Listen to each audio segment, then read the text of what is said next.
I think the question is agreed by majority of members present. I declare the motion passed. Mr. James To has given notice to move his first amendment in script Annex 1A in order to amend clauses 9, 10, 13, 16, and 24. The amendment has to do with exempting double AVD for transacting non-residential property between closely related persons. Chairman, I hope members will listen to me for 2 minutes. If you have heard me, you should really support me, because in the bill on the part of residential property, it is said that there is double AVD. But if it is a transaction between closely related persons, like from father to son, there is already exemption. In other words, only the old rate of AVD needs to be paid. I'm talking about non-residential property. You can imagine if it is transaction of non-residential property from father to son, how would that affect supply or the market? I find this mind-boggling, because my amendment should actually be moved by the administration, so we will save some time. Mr. Wu Chi-wai was joking with me. He said, what arguments could the administration advance? Would that be again using the excuse of wrong message? If it is transaction from father to son, what kind of wrong message there can be, even if you say there is exemption? Do you think it would amount to a reduction of the tough measures, whether it is transferring or selling from father to son? Why would that be subject to double AVD? And in fact, I was joking myself earlier on as to whether the logic is like this.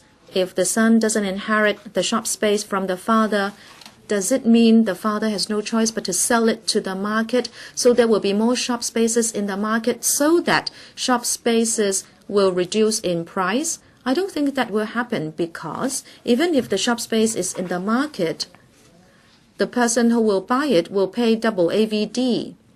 If the argument is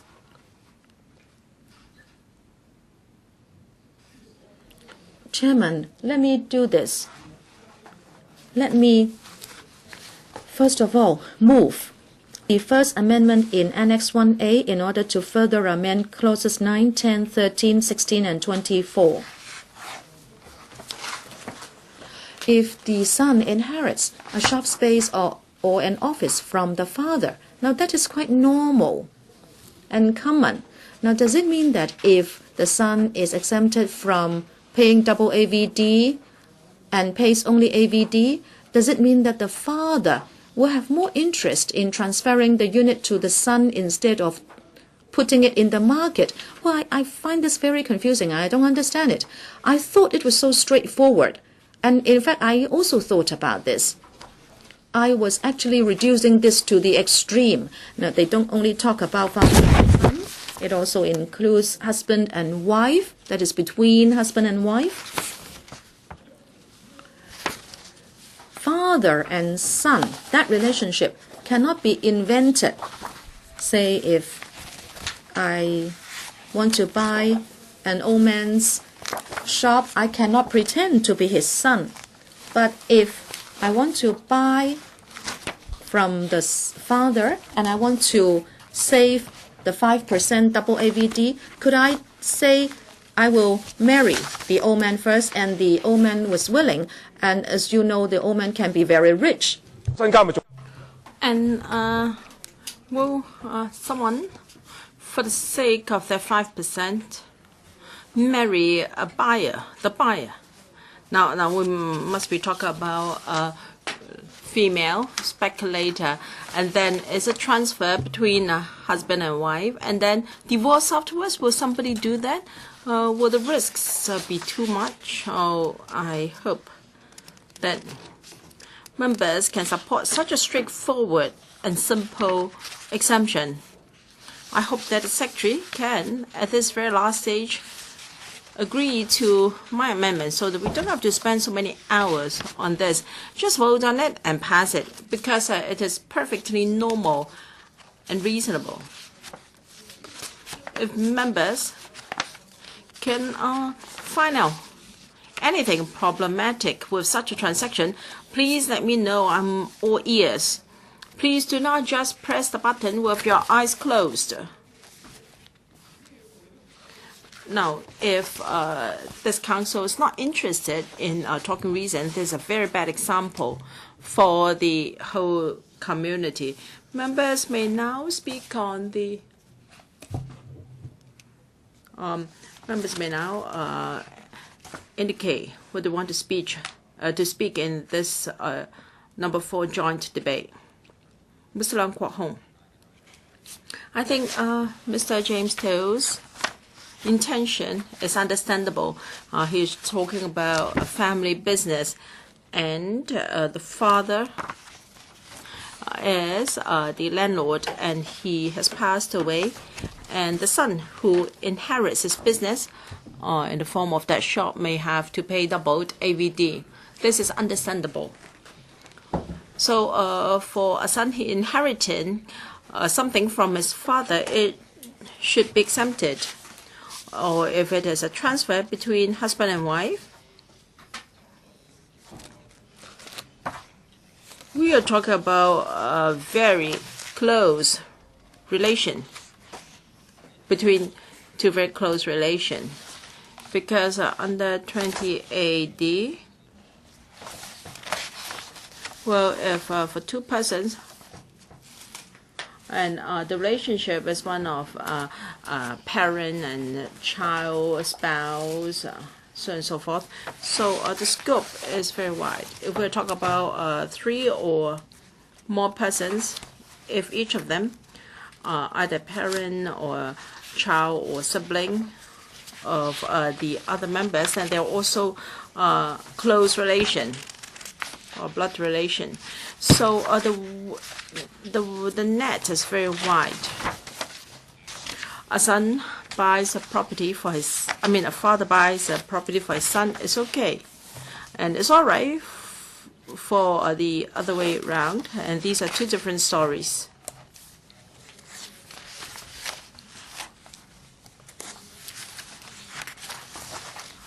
So,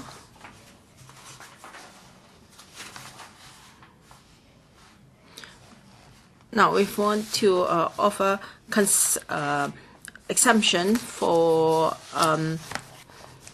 non-residential properties of close related persons, we should specify that it is a form of inheritance.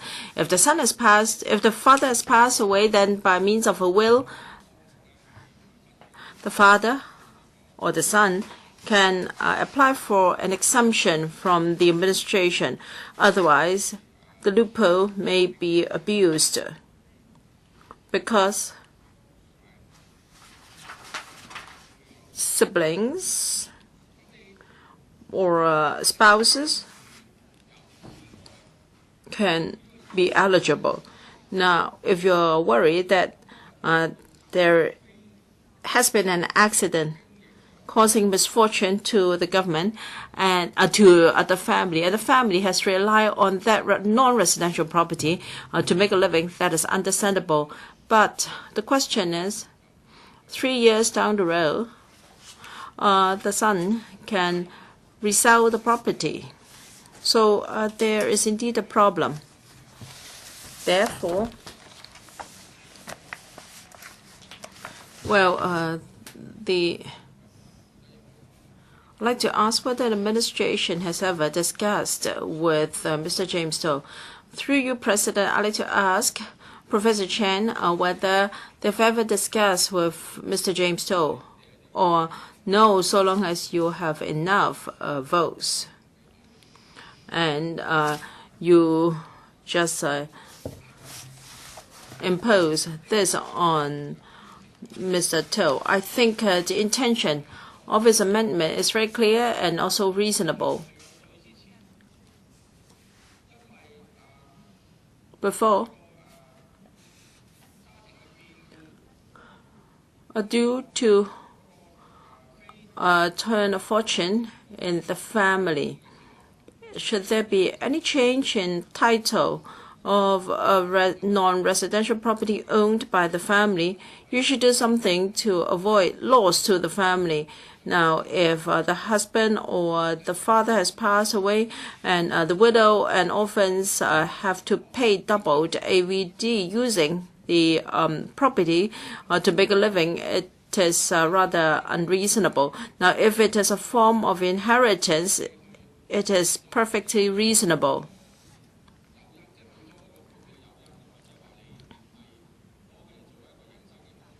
If the property is not for supporting the family, if it is to be sold, of course, double AVD should apply.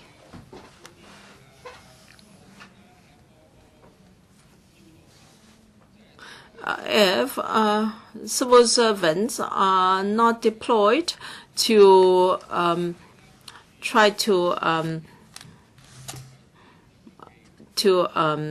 check whether legislators are inside the chamber or the building at various entrances, then it would be much better.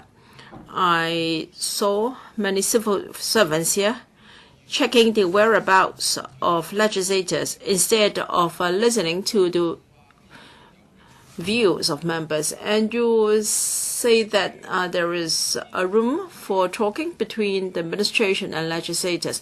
Chairman, you were correct in saying that Chi-wai had oversimplified the matter. I think Chi-chuen remark was even more appropriate, too naive. We call this administration too naive in political execution. Now, Ray Chen, myself, Albert Chen, and Raymond Wong can filibuster on our own. How come we have James Doe as the fifth legislator? Hasn't the administration considered this issue in too naive a manner? Well, in fact, it was the remark of Jiang Zemin instead of Chi-chuen. Chairman, why didn't you correct me? Now I have corrected myself. James Doe came to me. He said, long hair, support me. Now, Chairman, you have to understand that he could not amend the bill. He had to beg Professor Chen and his team to move a CSA. So I said to James Doe that if you can amend the provisions to say that inheritance between relatives or between closely related persons, that's okay. It's just a very simple issue. I think it is very strange, Chairman. Why are there so many people hiding away at home to write blogs? This is really unilateralism. The U.S. Like to call another party terrorism. So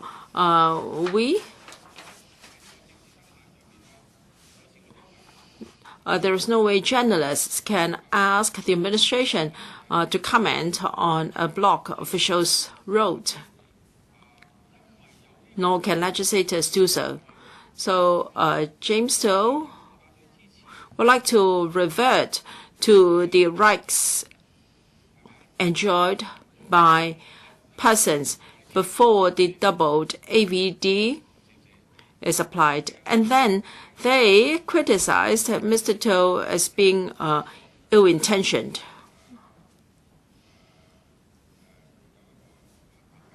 I really find it difficult to understand.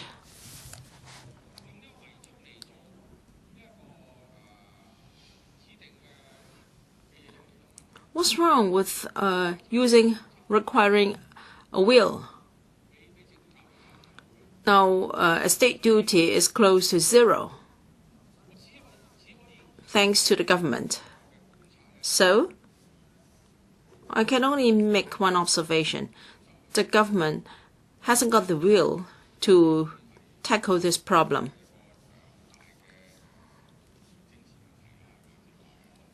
Of course, it is a big political issue.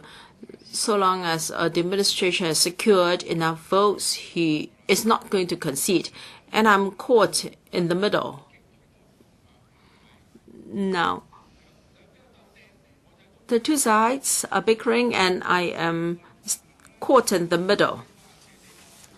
If I represent the Pan-Democrats, I would be shot to death by a friendly fire.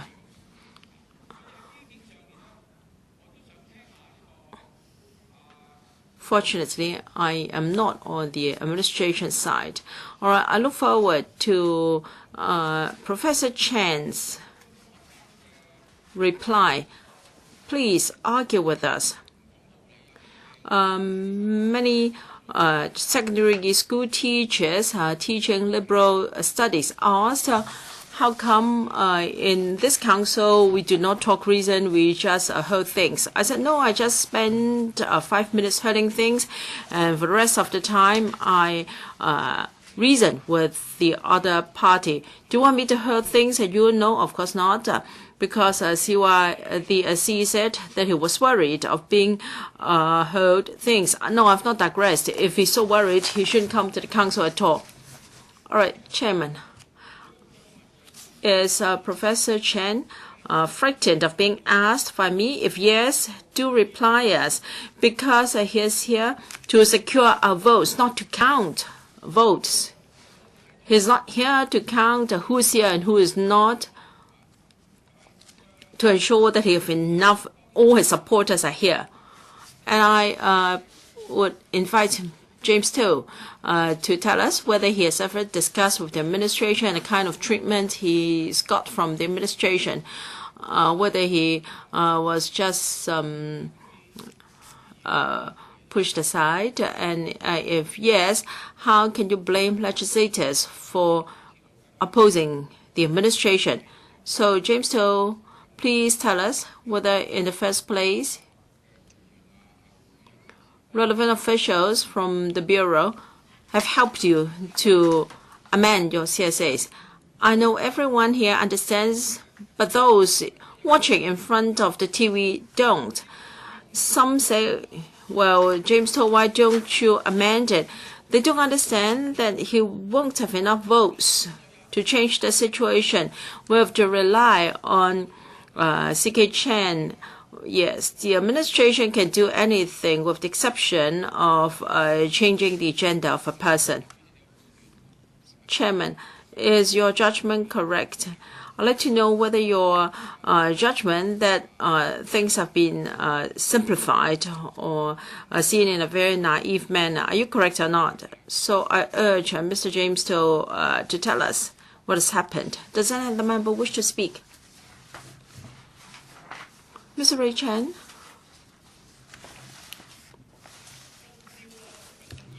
This morning, when Mr. James To spoke for the first time, he was very emotional when he quoted his first example, an elderly person who has a small business and he has a shop and he would like to transfer it to his children. What has that got to do with demand side management? Following his logic, I really do not see any problem.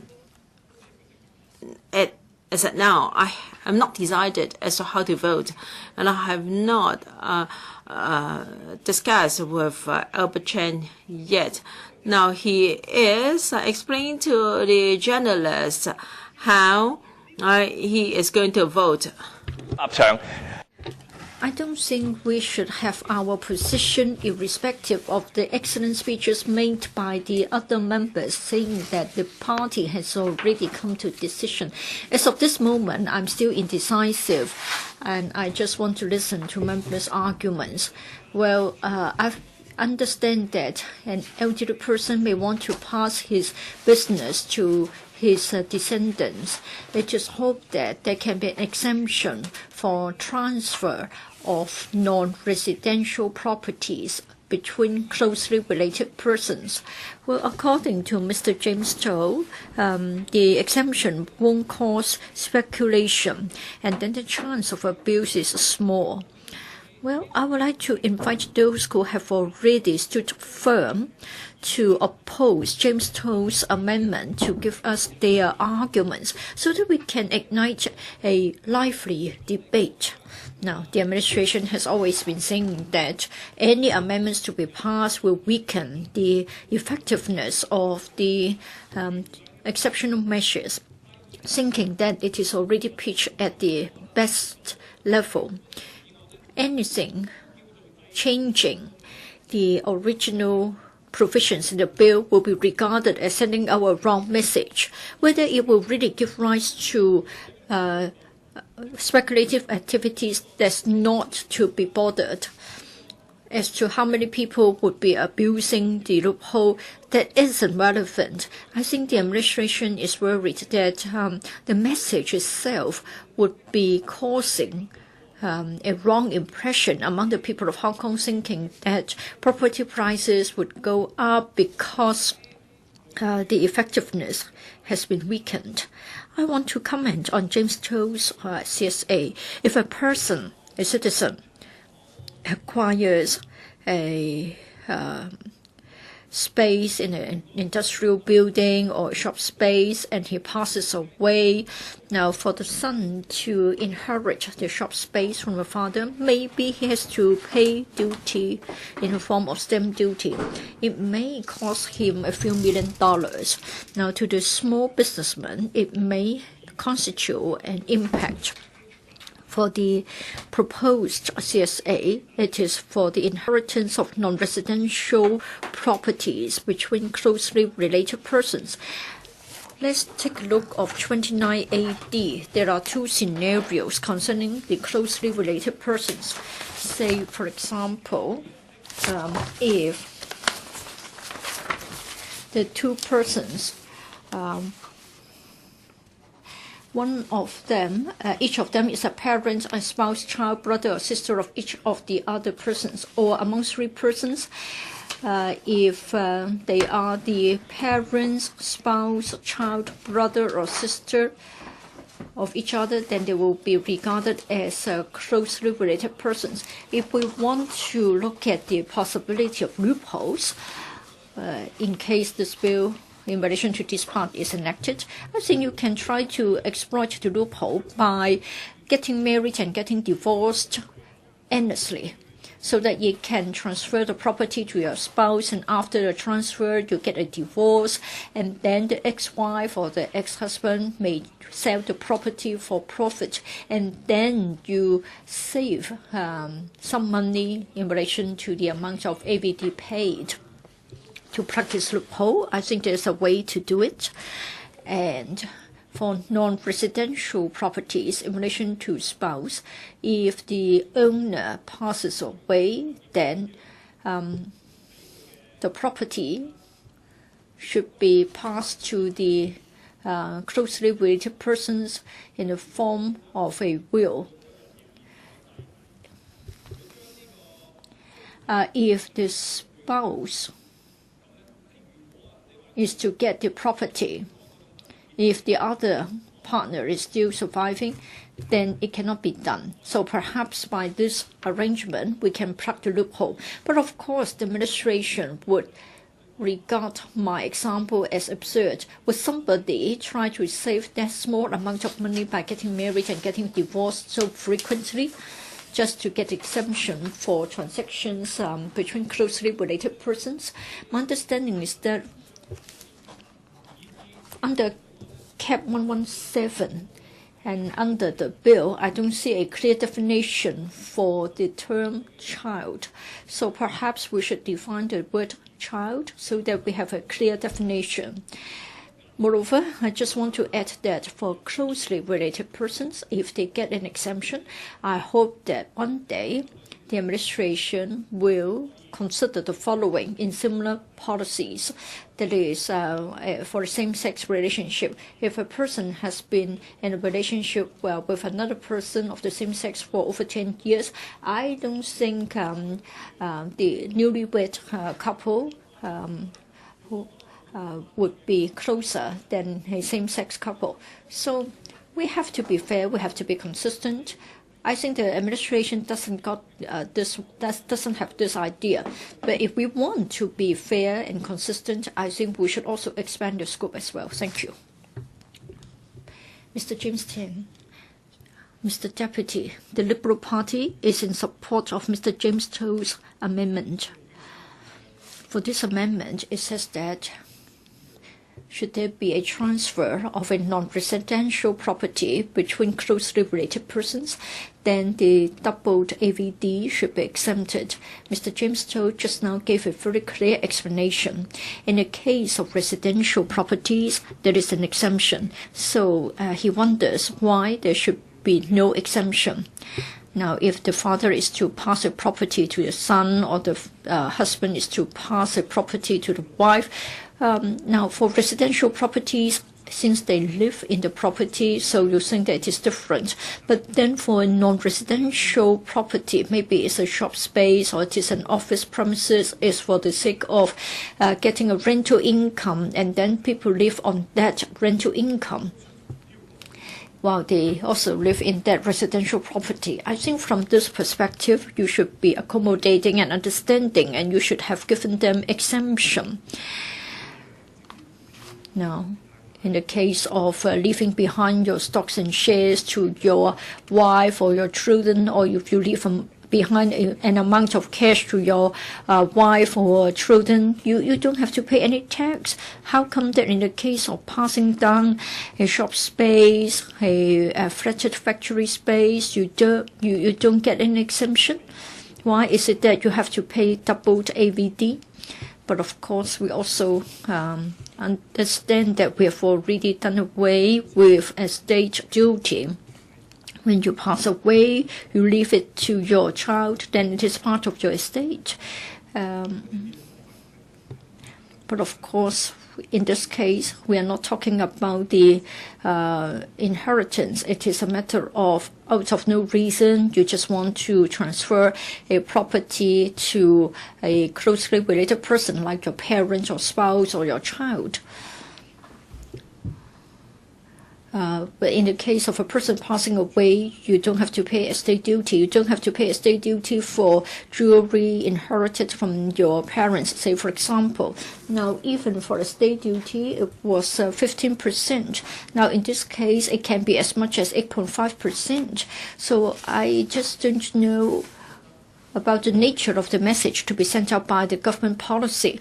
We are going to oppose the third reading of the bill. In relation to Mr. James Cheu's amendment, I think those who are supporting the administration should think of a good argument against Mr. James Cheu's amendment. There is no exemption for the non-residential properties as well. Mr. Chi-wai, thank you, Mr. Deputy. For Mr. James Cheu's amendment, in fact, it is something very simple and easy to understand, but then perhaps we are not aware of the voting position of the other party members. So it seems that we are just getting the sidelines of the argument. Now, if the majority of the lawmakers are in support, and if we do not see any particular impact on the bill, if this amendment gets supported, I don't know why the government hasn't taken it over, and then we have to waste our time. We have to take up 1 or 2 hours' time to talk about this amendment. Now, during the debate about Mr. Abraham Shek's amendment, we've been told that if we are to approve any amendments, we will easily be sending out wrong messages to the market. Mr. James Cheu and other members have asked the administration to point out about the nature of the wrong message. But then it is but the transfer of properties among closely related persons. What has it got with sending out messages to the market? Does it mean that if my father gives me a property, we are going to send a wrong message to the market and this will generate more demand, or we are going to cut down on the supply and vice versa? Obviously, this is not the case. Time and again, the administration has told us that if we are to approve any amendments, then the effectiveness of the measure will be weakened. Now, when we look at this particular amendment, I don't think so, because we are talking about closely related persons only. And then for the 2013 amendment bill, the administration is most concerned about the residential properties, and there is already an exemption for the transactions of residential properties among closely related persons. So how come that it cannot be extended to non-residential properties? What is the justification, please? Now, the administration says that there should be completeness and integrity concerning the policies. It is odd to find that this is not being covered in the bill. For residential properties, you have already given exemption. So why isn't exemption given to non-residential properties as well? If you say that there may be the effect of having wrong messages being sent out, then right from the beginning, you shouldn't have given exemption to residential properties. The logic that follows would be that you should have given exemption to non-residential properties as well. Don't forget that when we talk about the transactions among closely related persons, we're not talking about whether we are giving an exemption to a company. It has to be an individual. It has to be a person, a parent, a spouse, a child, or a brother or sister. So it's not about an individual owner passing the property or transferring the property to a company. So it is exactly in the same position as residential properties. So I just cannot understand why the exemption is not to be given. I hope that when the Secretary is to give a reply, of course, I look forward to the government's justifications for refusing the proposal. Maybe having heard the administration, if the administration have heard our arguments and you think that we shouldn't be blocking the CSA, please also urge other members to understand that the amendment won't weaken the effectiveness of the bill and everybody should support the amendment. Because after all, the CSA would only provide consistency within the bill so that residential and non-residential properties will be given similar treatment. Otherwise, what you are doing is that we would doubt as to what the government is actually doing. And then we have had 2 rounds of debate about the stamp duty. I think you have always been talking about demand-side management. I think the crux of the matter is speculation within a short span of time. When the administration is not to distinguish between investment and speculation, then to the market, this will be a very wrong message. And the message is that the administration doesn't want anybody to come to Hong Kong to have any long-term investment. Because when you have long-term investment, even if you have long-term investment, you will also be hard hit. When this is what is going to happen, then Hong Kong cannot be a free port, we cannot be an international financial center, and we can't have freedom of movement of capital. And then people can't come to Hong Kong to make long-term investment. Long-term investment is important to the long-term development of our economy. So, Secretary, if you do not address that issue, then you're actually sending out the worst message to the world, that it's Hong Kong no longer welcomes long-term investment. Thank you. Ms. Starry Lee. Mr. Chairman, the DAB does not support the amendment proposed by Mr. James Toh. Well, the measure has been in place for more than a year, so most stakeholders know what the bill is about. And as I said during the second reading debate, the market has this understanding about the measures. That is, these measures have been effective in curbing in cooling down property prices. That's why the DAB is not inclined towards supporting any measures that will make the measures less draconian, because we don't want to send out the wrong message to the market that these measures could be relaxed easily. Actually, I have thought through every amendment very carefully.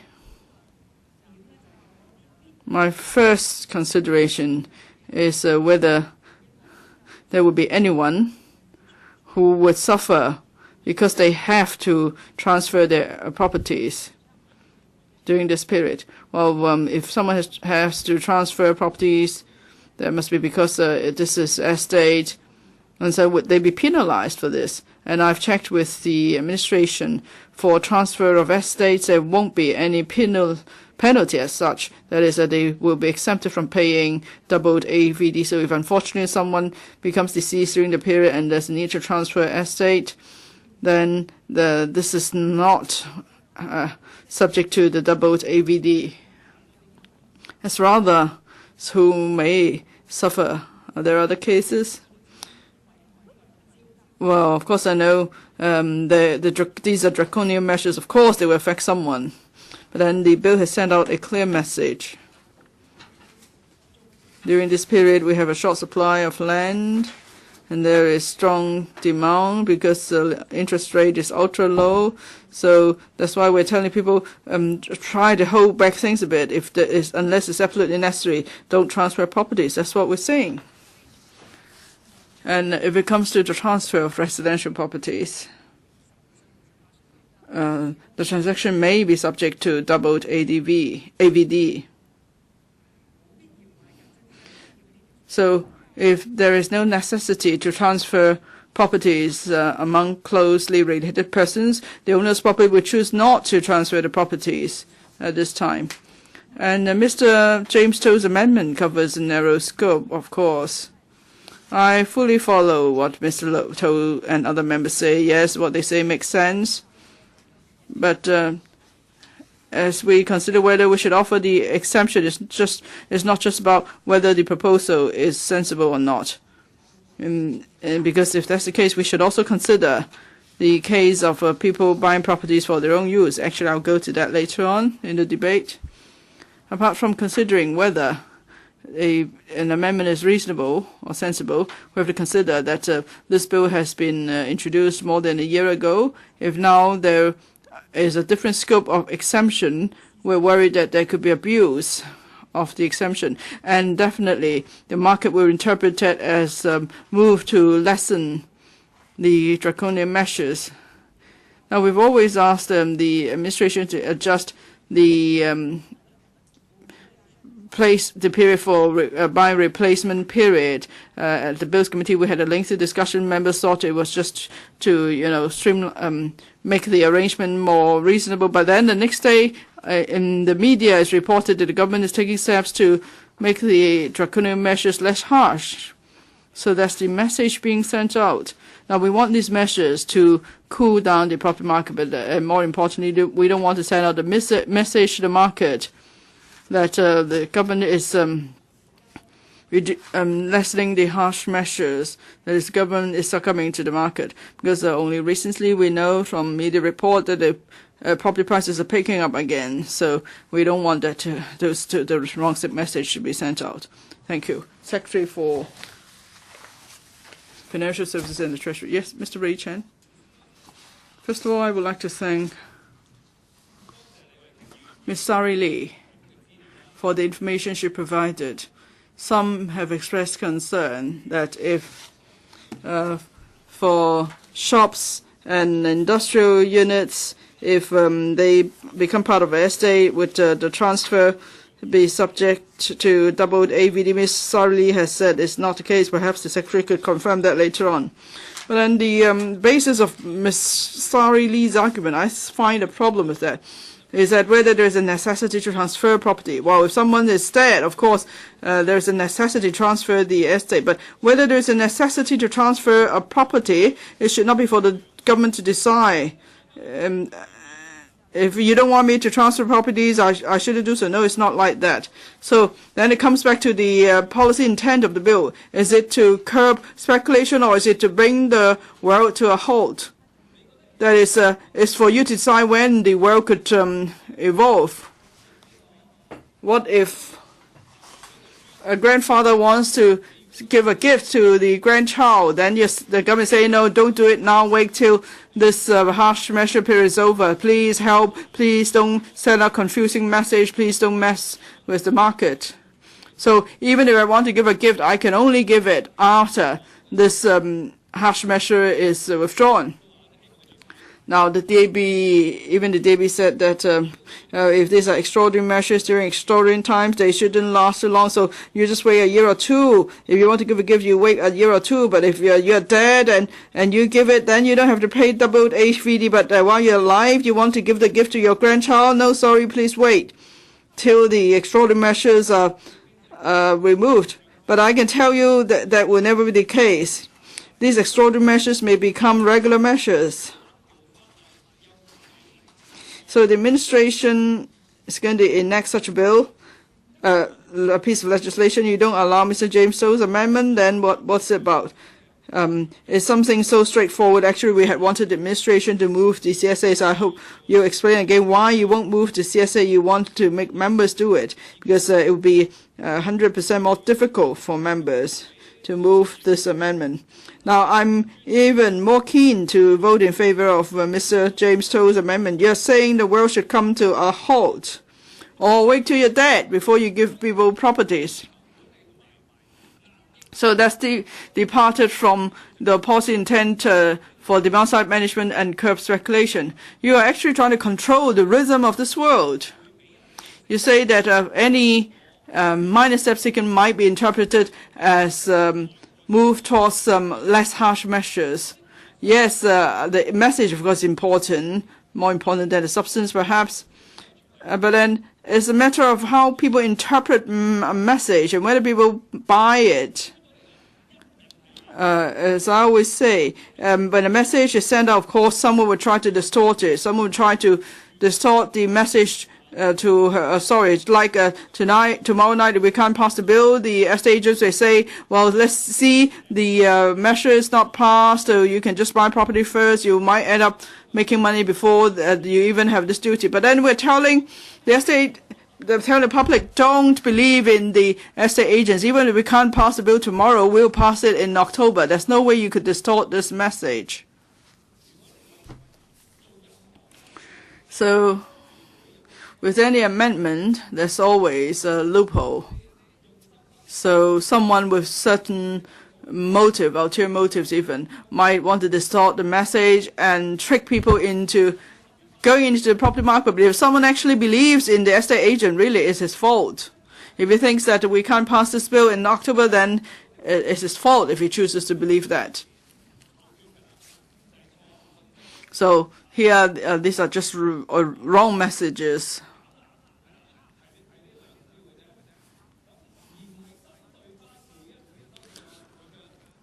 So that seems to be your defense. You say that you don't want to send out wrong messages. You don't actually consider the strength of each amendment.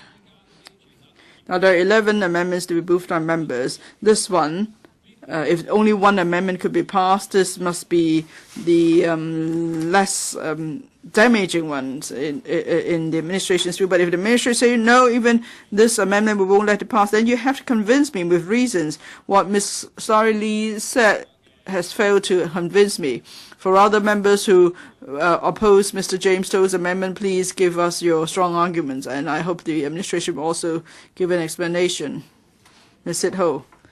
Thank you, Mr. Deputy. When Mr. James Tou rose to speak, he said, give him 2 minutes and he'll be able to explain it clearly to us. And in fact, before he spoke for 2 minutes, actually he already explained it to me in half a minute, and I followed it at once.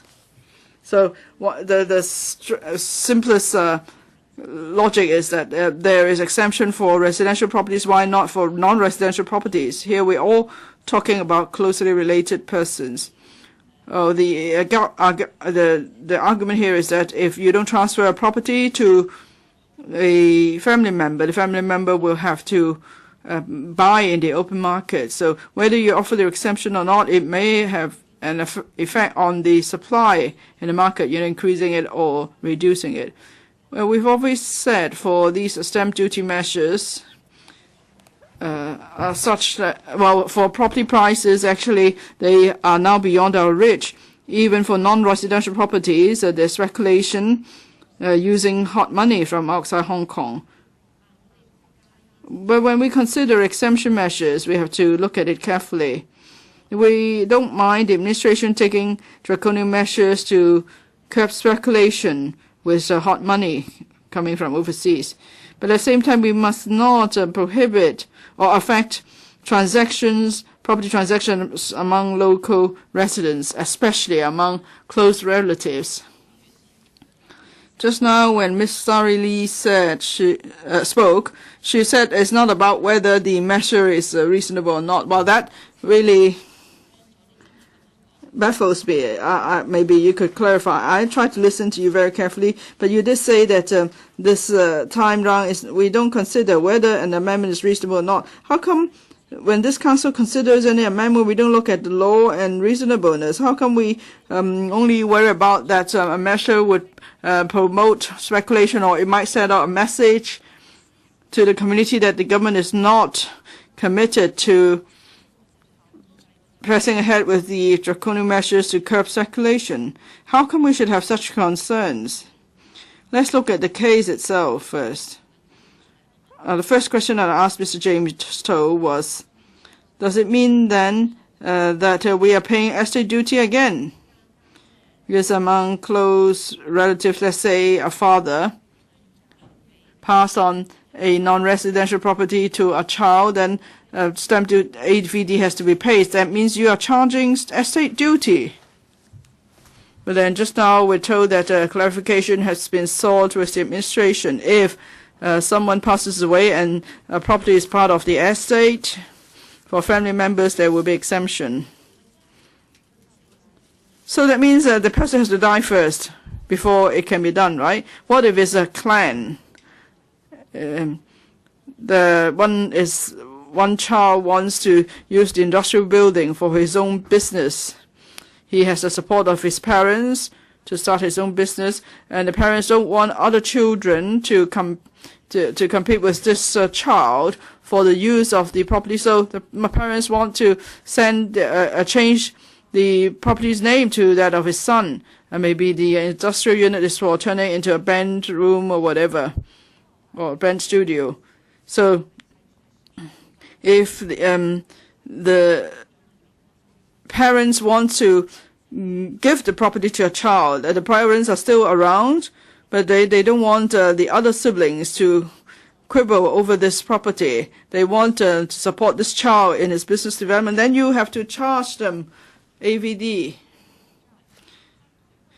Even if it's this kind of transfer within the family, it's not about speculation. It's not about reducing supply, because the second generation has this need, and he only wants one property. If you do not allow if you don't exempt the AVD, that means that person may have to go and buy in the open market. Then you are only making supply tighter even. Well, the reason given is that if the administration is seen to be making concession, it will send out the wrong message, and there might be speculation in the market. But the people could speculate on any news or any movements in the market. Let's say Professor Chi-chuen is here, but FS is not here. And people could speculate on that. Maybe they say that if the FS is not committed, that's why he's not here. Well, if people like to speculate using various rumors in the market, it's always possible. I think in a legislature, we must argue things with reason, and we must have confidence and the determination to introduce a reasonable measure. If the administration or the legislature is so concerned about possible speculation by the media or those of vested interests to speculate, does that mean that the administration doesn't have any confidence or the will to govern, and doesn't have the confidence that the community has discerning power? I agree that for those speculative news, it may have an impact in the first instance, but you can just go and clarify at once, and you can at once curb speculation activities. So I can't disregard the reasonableness of an amendment when voting. I support Mr. James To's amendment, and I urge the administration to use its influence to lobby for the support of the pro-establishment camp. Tell them that so many political parties have joined in general elections, and we were able to lobby for voters to support us, and you don't have the confidence that you can bring the correct message to the public. This is interesting. I urge you to support Mr. James Toseman. Ms. Tarani, I'd like to say clarification. Ms. Ho, well, what I said was the DAB will not just consider whether an amendment is reasonable or not, but will also consider a message to the market that the government is trying to slacken its demand control measures. I'd like to clarify. No, I clearly heard Starry said that they would not consider the reasonableness of an amendment. We can listen to the tape recording. Of course, you can add a lot of qualifiers, but you did make such remarks. Or perhaps I was, the mic was too soft. I said I would not just consider the reasonableness of an amendment. The administration has taken a stringent approach in drawing up the exemption rules for property transactions involving closely related persons to ensure the effectiveness of the measures, and the administration will not agree to extend the exemption in respect of residential property to cover transactions involving the transfer of non-residential property between closely related persons.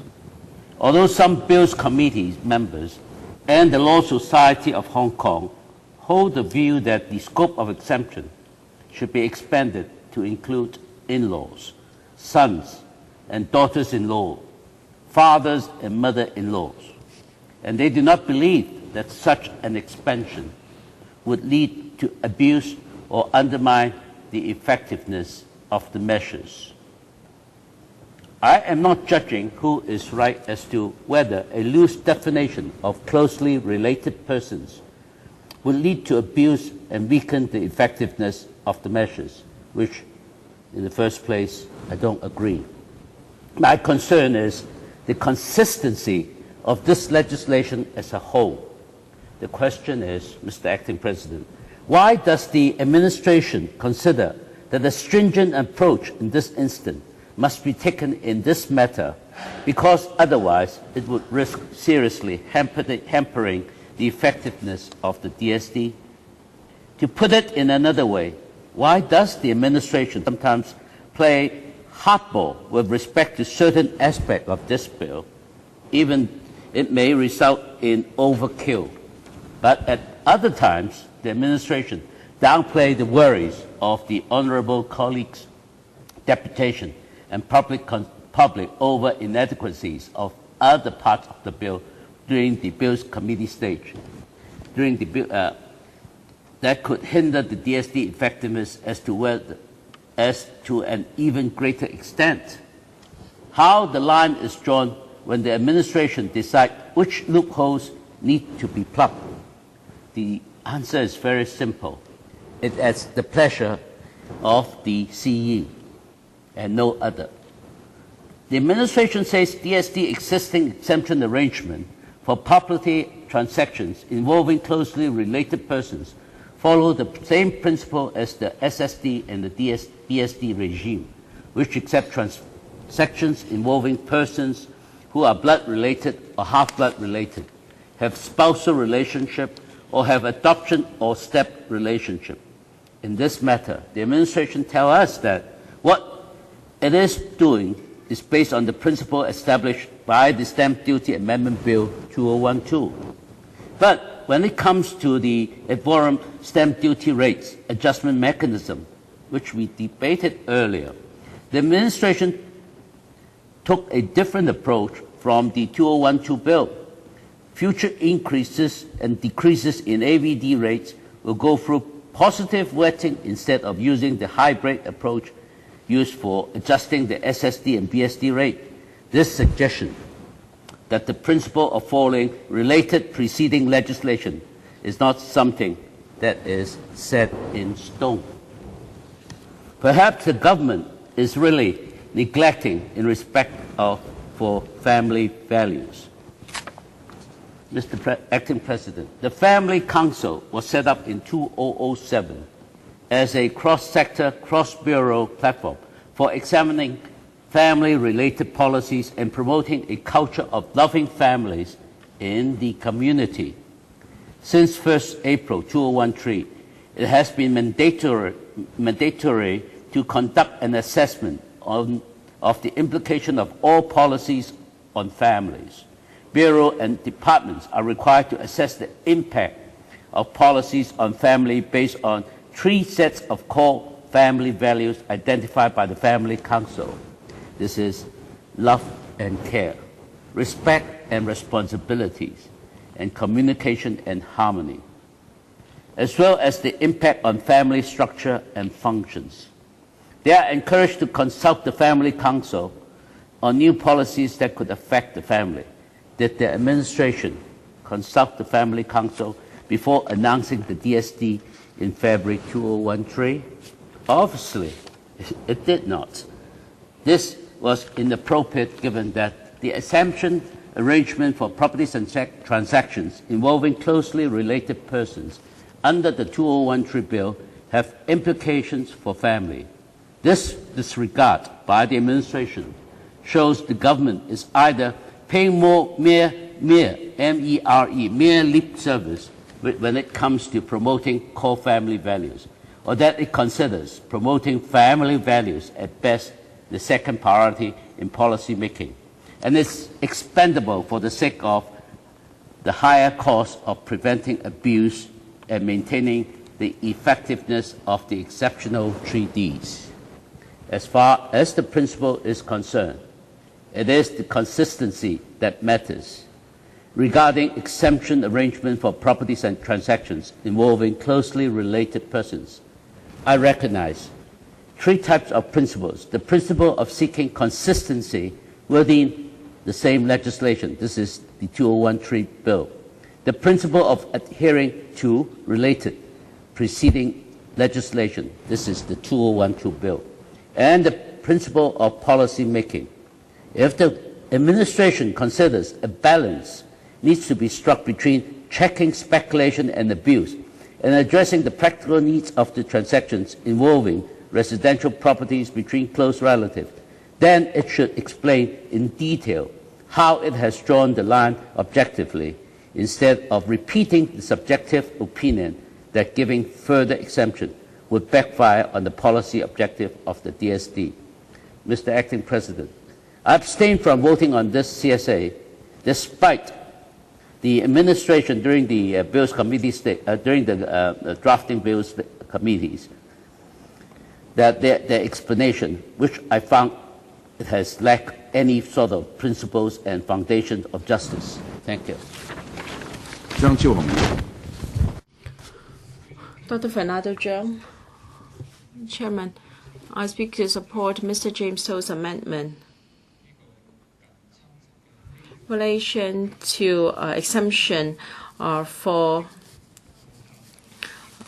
property transactions of non-residential properties between closely related persons and for persons that are mentally incapacitated.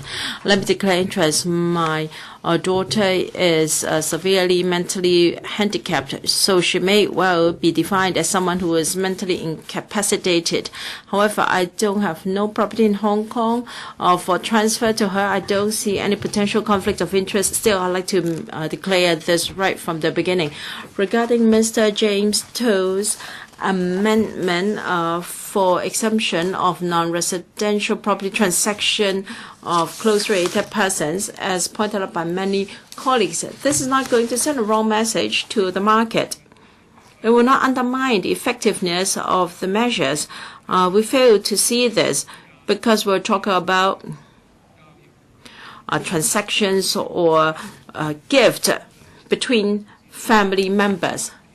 I believe such kind of transactions will only take up a very, very small proportion of transactions in the market. The impact should be minimum, and I don't think the market is going to receive a wrong signal. Mr. James To is going to move amendment involving persons who are mentally incapacitated. So a property may be passed on to him by his guardian or trustee. Should such transactions be exempted? My understanding of Mr. James To's amendment is to tighten the control. He has put forward a clearer definition. Of course, we have a definition in law of a person who is mentally incapacitated. However, the definition is wide. It's not easy to define whether a person is mentally incapacitated. Mr. Ray Chan, I have a point of order. I think Dr. Fernando Cheung should better leave his remarks to the fifth joint debate. All right. Mentally incapacitated persons. I'd like to speak on this subject now. But if you think that I have speak out of turn, I can wait until a later stage. Well, you please stick to the part about close related persons. Well, Chairman, I've already said that I agree to Mr. James To's amendment.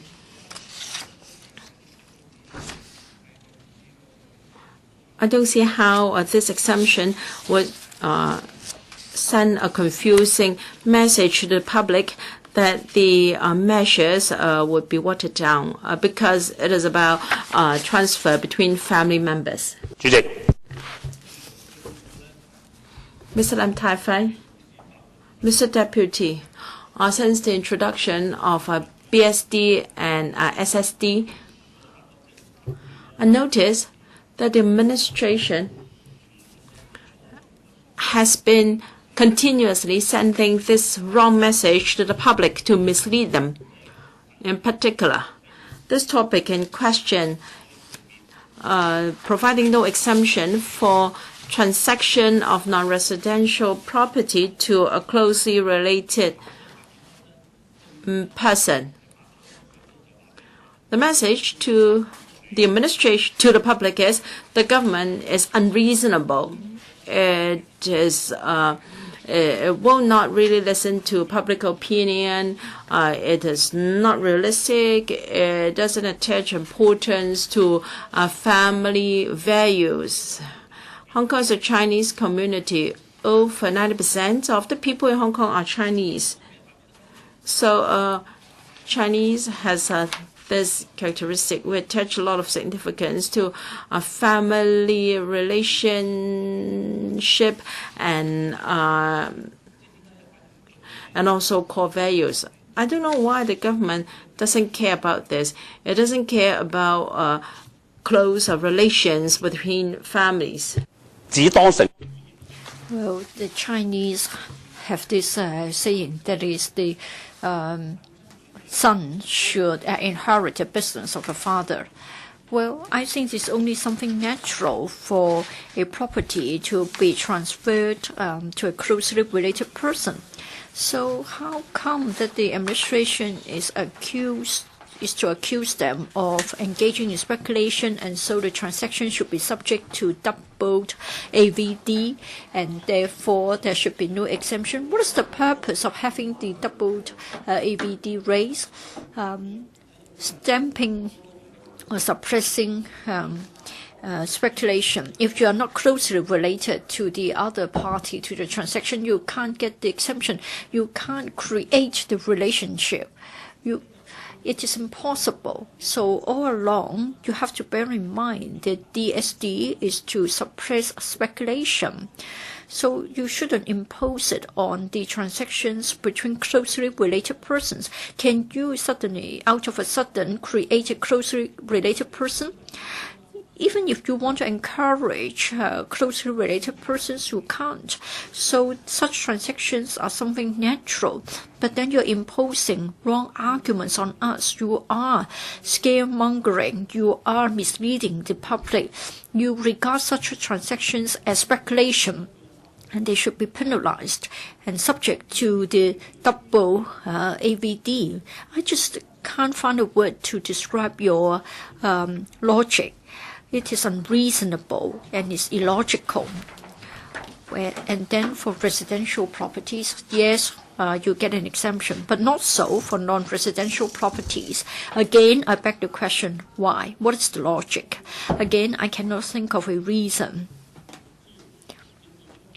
The administration has been very clever, but lawmakers are not stupid and the citizens are not foolish. You always say that by doing this, you will send out a wrong message. But are you saying that the citizens aren't thinking at all? They don't know how to analyze the information. They can't tell what is wrong, what is right, and they can't make a distinction between investment and speculation? I think you don't know that we are clever. You shouldn't be creating excuses to get more revenue. I think it's not speculative. It shouldn't be penalized by the exceptional measure. Would you agree with me that my criticism is right? You're speechless. You can't find a reason to rebut my argument. Now, we want to be convinced by reasons. If you are being unreasonable, then I think it is but right for me to accuse you of being irresponsible. You have to be responsible for what you say. And then for transactions between closely related persons, if you don't regard it as something natural, then in other words, you don't encourage love in the society. When we don't have love and care, if we don't have the relationship between the family members, and if you regard transactions between closely related persons as speculation, then it is a society without love, without care. It won't be a society where people live happily. Today, I very much hope that the administration will refrain from saying that if we don't follow the administration's route, then we are going to send out wrong messages. If you continue with such an approach, you are insulting the wisdom of the people. You are not the only one who can tell what is right, what is wrong. You are not the only one who can analyze the information. Just now, Mr. Fernando Cheung has been has gone too far ahead of the agenda. He was trying to talk about the case of the mentally incapacitated persons. The trustee or guardian will be acting on their behalf, and it still would not be allowed. So again, it is a lack of love, it is a lack of care. So Secretary, please tell us why you regard transactions between closely related persons as a form of speculation. Why would you want to penalize transactions which are not speculative? Why are you imposing anti-speculation measures on transactions that are not speculative?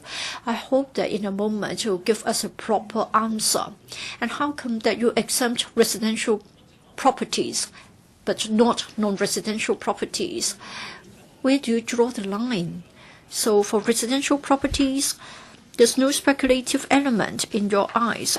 Why is it that you regard non-residential properties are subject to speculation? You are being unreasonable for this amendment.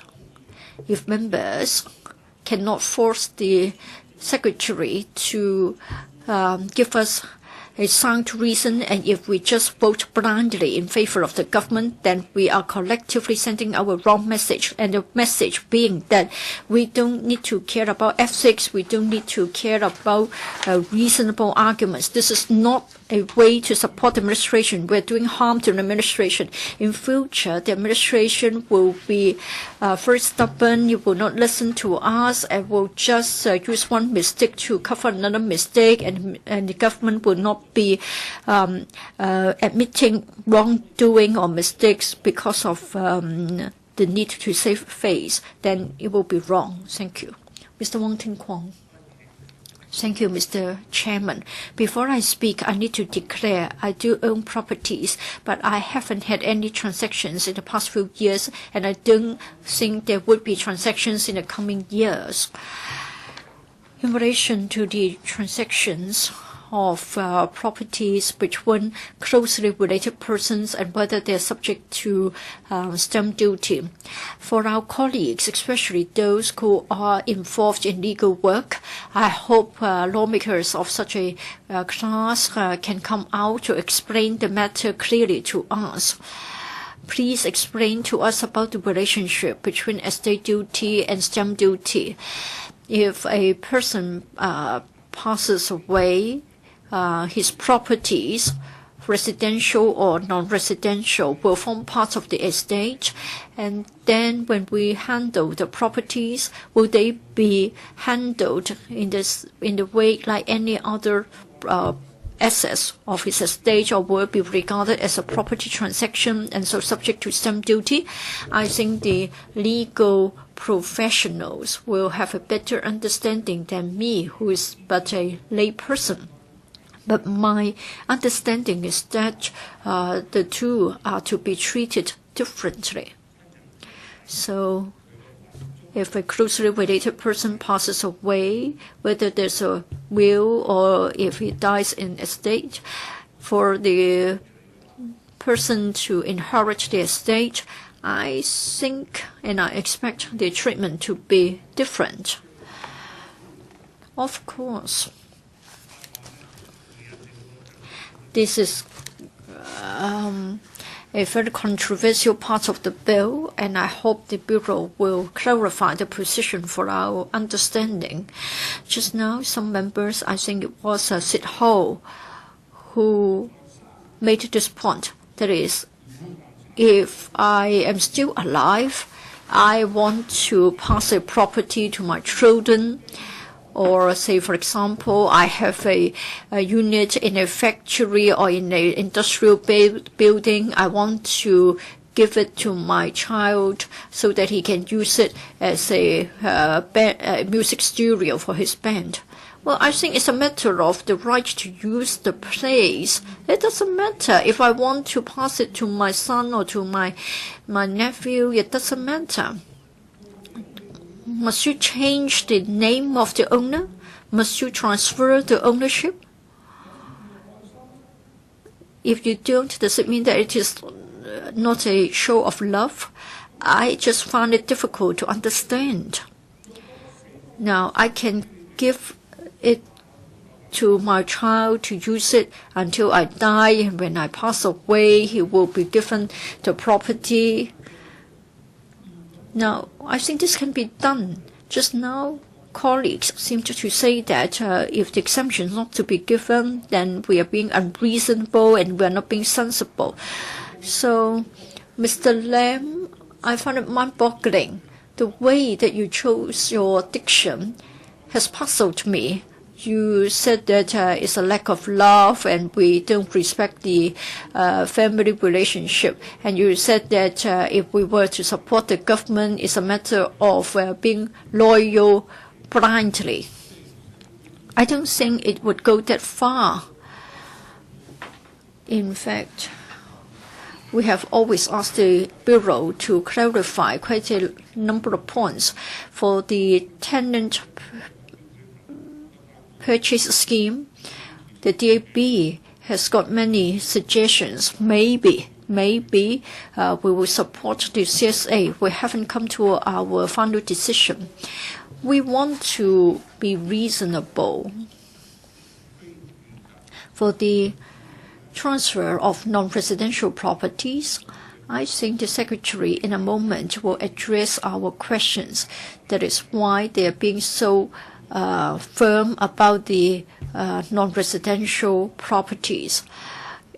When the Bills Committee scrutinized this CSA, I think this was already addressed, but I think the Secretary need to have further elaboration now.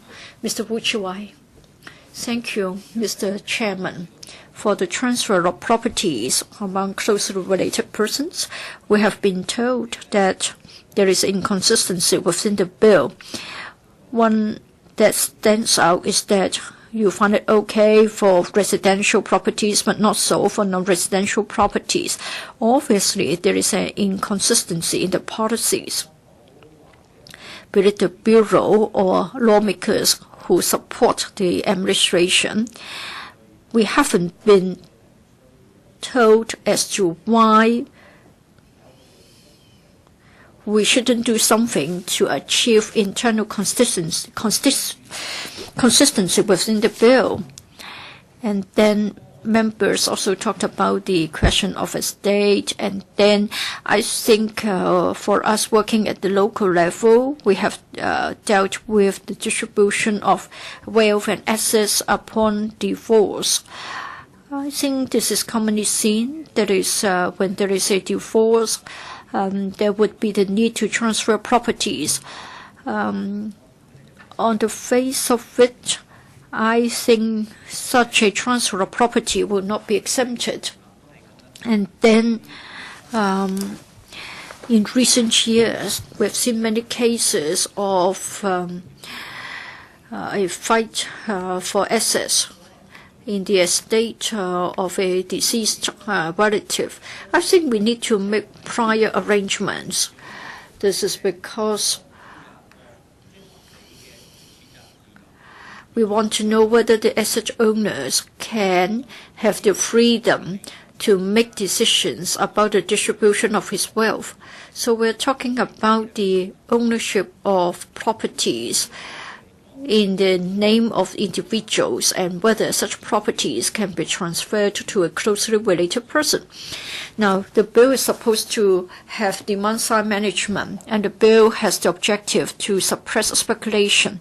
And such an objective has got nothing to do with the transfer of properties to a closely related person. The administration won't want to face the question squarely, and by not addressing this point, the administration is not fine-tuning the bill. And as a result, for the past 2 to 3 hours' time, we have to dwell on this point. So I really want to know whether the administration wants to pass the bill ASAP. This is just a minor point, and the impact is going to be small. Even for such an amendment, you are not going to take it up and not going to support it. So we have to spend so much time on it. So I think you are sending a wrong message. That is, even the administration, for such a lengthy debate to be held on this point, is something to be welcomed by the administration. So this is another wrong message. Mr. Chairman, I just want to make a simple point, and I hope the Secretary will address this question, and I hope that we can sort of have a further discussion about this transaction between closely related persons. Mr. Tommy CHEUNG, for the family business to be inherited by a closely related person, I think this is quite common in the catering industry. Many long-established catering industry is being inherited by a child. usually the operator makes a lot of effort to save enough money to buy the shop space, and then usually the names of the children will be added to the ownership of the property, or it will be regarded as part of the assets to be passed to the children. Well, you know what it's like in the past 2 years. If some restaurants don't own their properties, they will have to close their business because when the tenancy agreement expires. I think that's this beef offal store. They couldn't find a place in Hong Kong. They have to start their business again in Macau. And sometimes it may be more than just children. Perhaps in-laws, daughter-in-laws, sons-in-law, or they may take over from the first generation. We all knew about the Tai-chun case bakery. The owner didn't want to lose the business because it was handed down to him by his uncle. And eventually he got help. But in this case, of course, it's not a close relative as such. We would like Mr. James To's amendment to be extended in scope, but it seems that I heard that you won't allow it, so we have to limit it to close relatives. Now, we see such cases almost every day. The Liberal Party believes that's why DST should not be extended to non-residential properties, because all along the administration has been saying that is concerned that young people in Hong Kong are unable to buy their first homes. So we have to face up to that. Actually, the Liberal Party has been saying it for 4-5 years. We were among the first to propose Hong Kong land for Hong Kong residents. Perhaps you ask developers to build small units and sell them only to people with Hong Kong ID cards. Well, then with such restrictions, perhaps the land won't fetch such a high price in the auction. Because the flour is cheaper, of course, and the bread may be cheaper.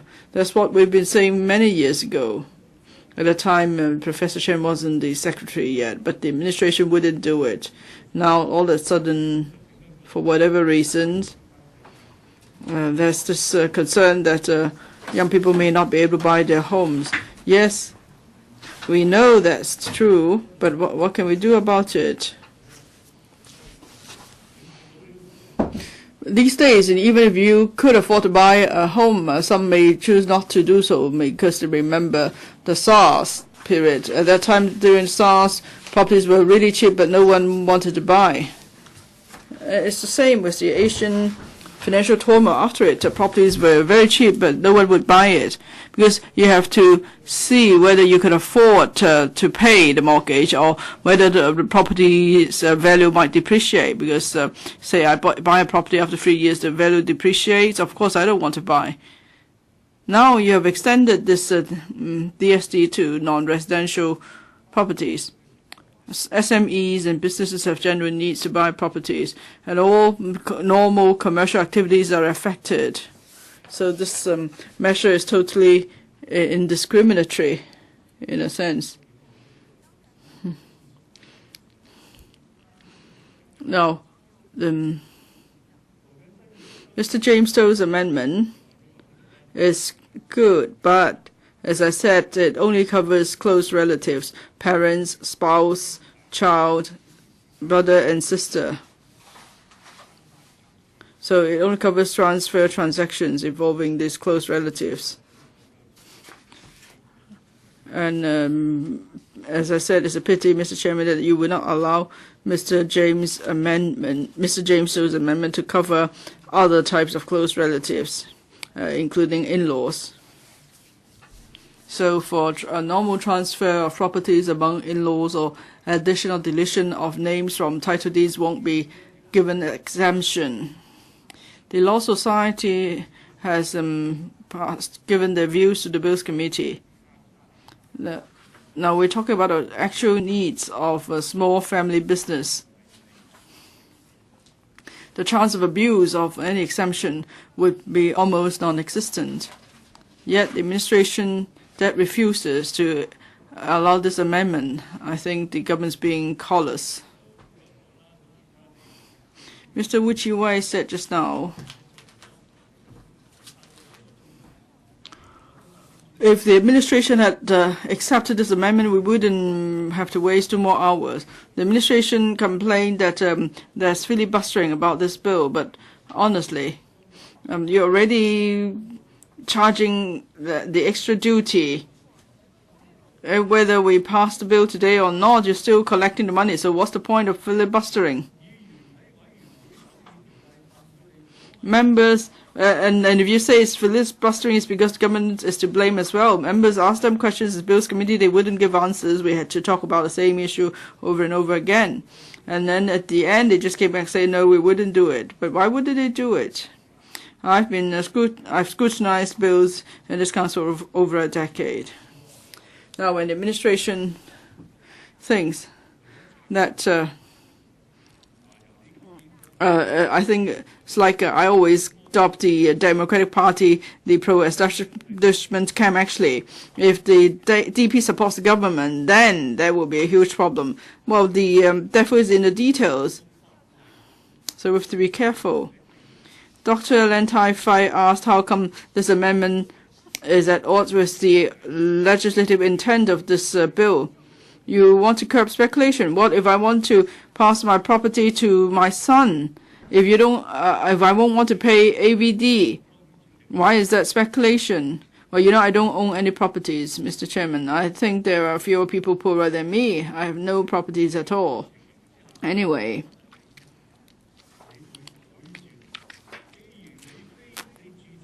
if you allowed to give exemption to residential properties, how come for non-residential properties you won't grant the exemption?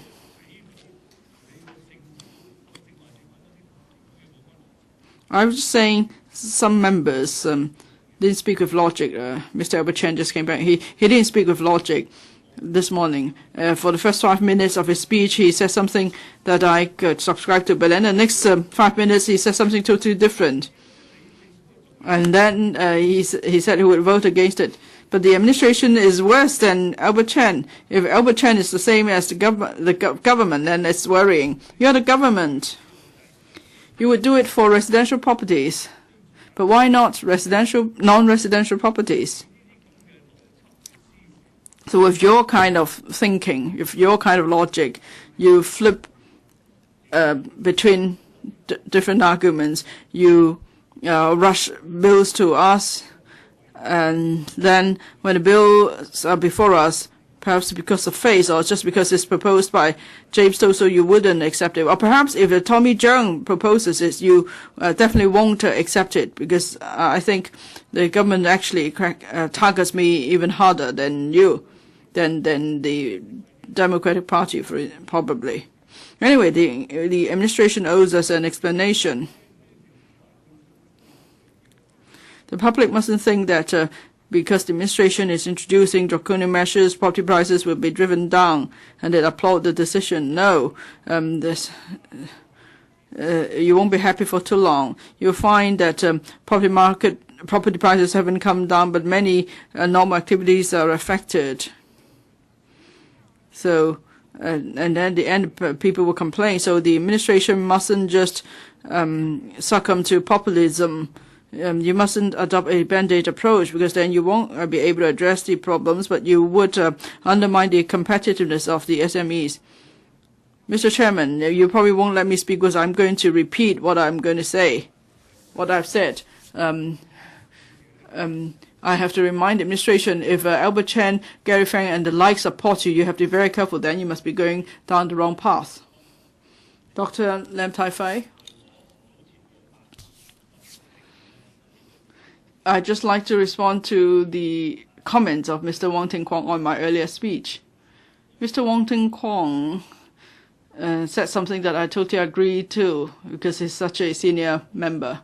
He said when we discuss any policy, we must always look at facts and talk reasons. Yes, great, that's wonderful.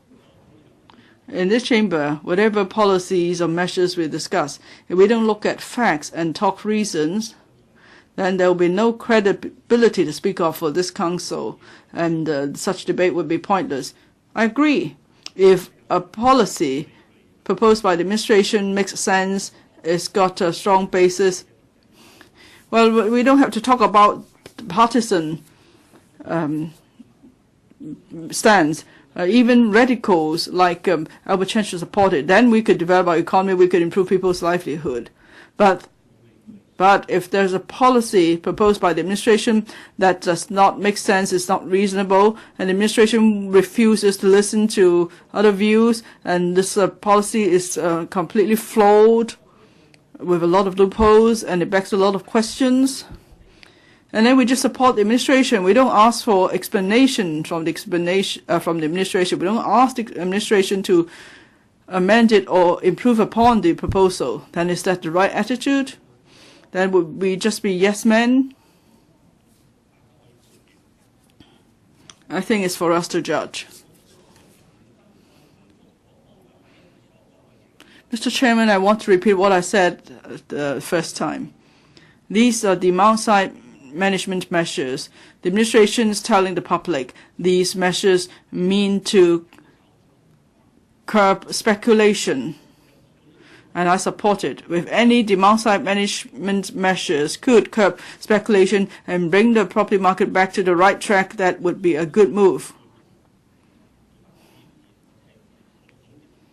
So when the administration responds to us, you have to answer this question.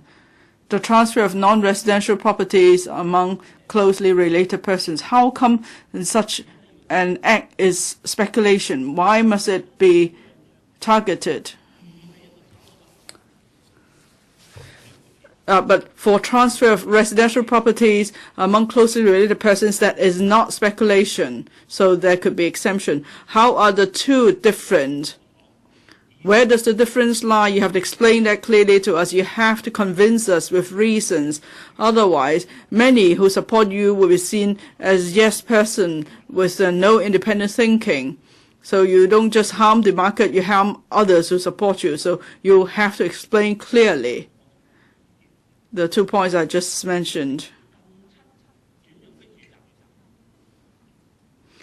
Transfer of non-residential properties among closely related persons, you want to target that.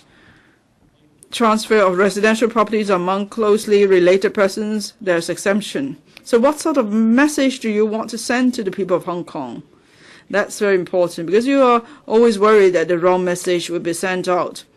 But I'm worried that people think you are being unreasonable. I'm worried that that message would go out, and that you always are self-contradictory. So you have to explain what message exactly do you want to send out. And now let's come back to the core of the issue, speculation. Speculation is the key word. So what do you define as speculation? Maybe your definition is different than mine. That's why when we debate policies, we have totally different positions. So I think we must first have a consensus of what is meant by speculation. So tell us what is meant by speculation in your view. What are considered speculative activities? You have to explain why. When closely related persons transfer non-residential properties among them, or when they transfer residential properties among them, what is speculation, what is not?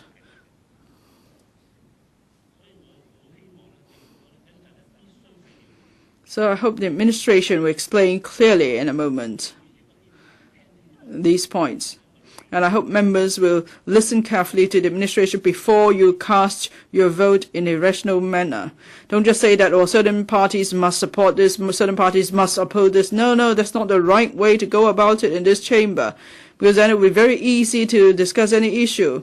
Because with any measure, we know whether we should support it or not. There's no need for discussion. There's no need to improve upon any measure then. So, Mr. Chairman, I hope you will ask the administration to respond to my questions. Thank you. Does any other member wish to speak?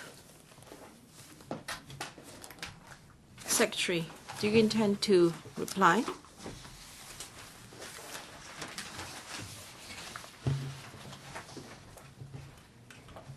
Chairman, the administration opposes Mr. James To's amendment to exempt transactions of non-residential property between closely related persons.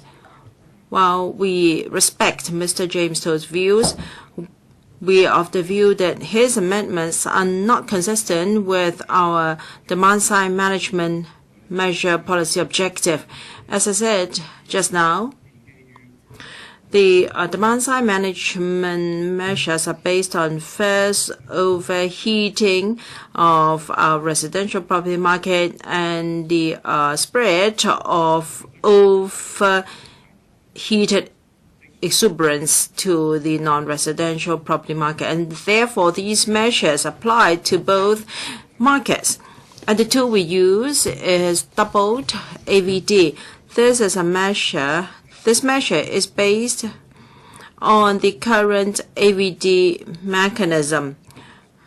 So the measure will apply to property transactions of both residential and non-residential markets, and the effect is to cool down our overheated property market. So it's just like so the doubled VAD will apply to both residential and non-residential properties. Some members asked whether the demand-side management measures should be extended to cover non-residential properties. We respect your views. However, we believe that for the sake of consistency and integrity, we should apply the measures to our overall property market in order to cool it down. Having said so, our objective is clear. The government should give priority to the home ownership needs of Hong Kong permanent residents. This is our policy objective. So the bill provides exemption for transaction of residential properties for Hong Kong permanent residents on the condition that they are not beneficial owners of any other property in Hong Kong.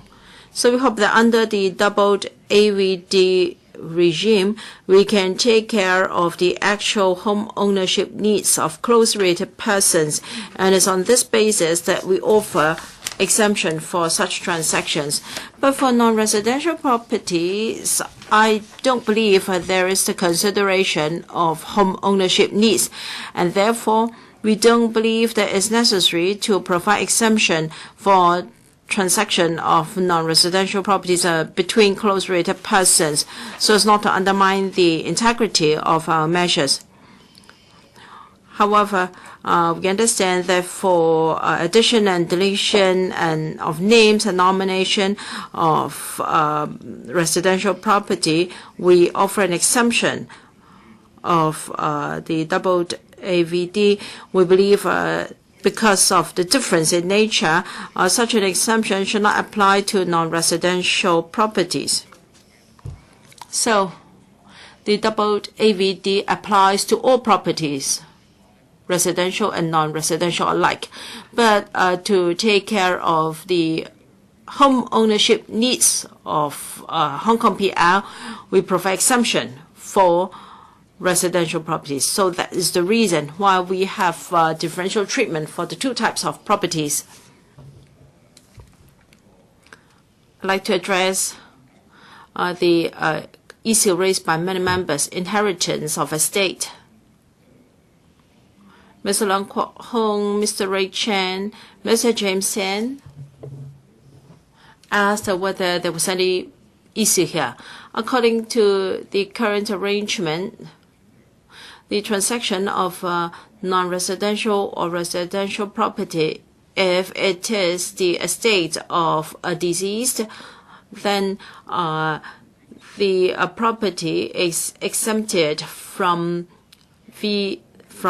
AVD. So AVD doesn't apply to an estate, not to mention the doubled AVD. During the deliberation of the Bills Committee, well, there were a number of meetings held. the administration has discussed the various aspects of the bill with members in a very frank manner. We have considered the views of many members. Members should note that the administration has taken the initiative to move CSAs because we have taken on board suggestions by members if they do not contradict our policy intent. Whether it be Mr. James Teo or other members, we have had a lot of exchanges on this issue. There is no question of the government having its own way with no regard to with any regard to views of members. So based on the reasons I just stated, I urge members to oppose Mr. James Teo CSA. Mr. Albert Ho, when I asked whether members would like to speak, you didn't indicate your wish. Do you want to speak now? Yes, because I've been waiting for a long time for the Secretary's reply. Now I want to speak. Now, I didn't intend to speak, although I've listened to this debate for 2 hours, because the reasons are very clear. The issue is simple. The policy intent is simple. And members were starting to repeat themselves. So I wanted to hear the pros and cons of the CSAs. I heard Mr. Sarah Lee's argument, and I fail to understand how she could use such reason to oppose the CSA.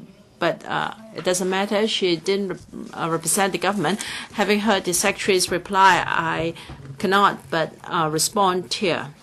Although this is such a simple issue, we can see how the administration governs and its basis for formulation and analysis of policy, if it has really done any analysis of policy. Now, you must consider whether a certain measure can achieve your policy intent, and any measures adopted is in line with the principle of proportionality and appropriateness. So why do you give exemption to residential property transactions? Because it would not affect the demand. The whole point about the bill is demand-side management. Demand of the market is not demand from a wife or from a wife to her husband, or demand from a son to his father. I believe Professor Chen understands that we talk about demand in the market. You can only curb speculation by managing demand in the market. It's as simple as that. You allow exemption for transactions of residential properties. This is correct, perfectly okay. You're not going to send a wrong message to the market, because such a demand cannot be fabricated or made up. I think the same logic applies to non-residential properties, because this relationship within the family, or the relation within the family, cannot be fabricated. And this kind of demand you cannot manage. And Professor Chen claims that exemption for residential properties is to take care of the home ownership needs of the community. But this is not mentioned in your bill. This is not part of your policy intent. So you talk about the policy, but you did not refer to the policy intent. You talk about exemption, and you didn't tell us whether the exemption is related to your policy intent. So you're using irrelevant reasons to create conflicts or contradiction in your policy. This is the worst of all. You allow contradictions within your policy, and that is exactly the wrong signal or confusing signal to the market. I don't understand why the administration insists on rejecting Mr. James Teo's CSA. It is irrational. It is against reason. Sorry, now she's not here. She knew that I was going to refute her, so she left as soon as possible. She told us that she didn't consider. She said she didn't just consider the reasonableness. At first, she said she would not consider whether the measure was reasonable or not, and then she corrected herself, said she would not just consider the reasonableness of a policy. But that is not good enough. She should consider whether there's anything unreasonable in a policy. If the policy is based on something unreasonable, then it should not be. The administration should not allow such a policy to become part of our law. This is just a very simple issue. At the end of the day, now Sarili already mentioned this reason, this wrong message to the market. The Secretary did not refer to this. I think we all gave you very good reasons for rejecting this argument. The market is very smart. They are 100 times smarter than you are, and they won't be easily misled. And I think the last sentence of Sari Lee was really relevant. So a year ago, the government already said this, and there was anticipation in the market. So the government has already said it. It doesn't want to go back on his works to save his face. Now, Professor Chen, you are a lecturer, a scholar. I think the decision has been made by the man behind you who has all the say. Now, if what you said were tape recorded and if you used it to lecture at your university, I think you will feel ashamed if you use that to object to Mr. James To's amendment. Of course, it's just a minor issue, but it can show the standard of governance of this government. Investors have a new cause of concern. Now, this is not about political stability. Now, we have this new factor, policy risk. This is because the government is irrational. You don't know how it is going to act. It has no consistency. Sometimes it's all about phase, and sometimes the administration would be in a chaos itself, creating unnecessary exceptions without any rational basis. This is policy. This is a policy risk, and it is a big deal to overseas investors. Even from this debate, we have cause to worry for the future of Hong Kong because it reflects the standard of governance in Hong Kong. Mr. Chung-kai, Chairman, I didn't speak in this first round, and my response here is related to or similar to Mr. Albert Ho's.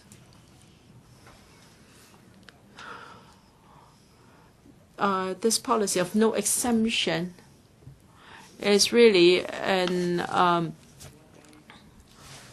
across-the-board position. According to the Secretary's reply, yes, exemption is possible, but it's only possible after the elderly person has passed away. But some elderly persons might want to settle things before they depart so that they can feel assured. But you don't allow that.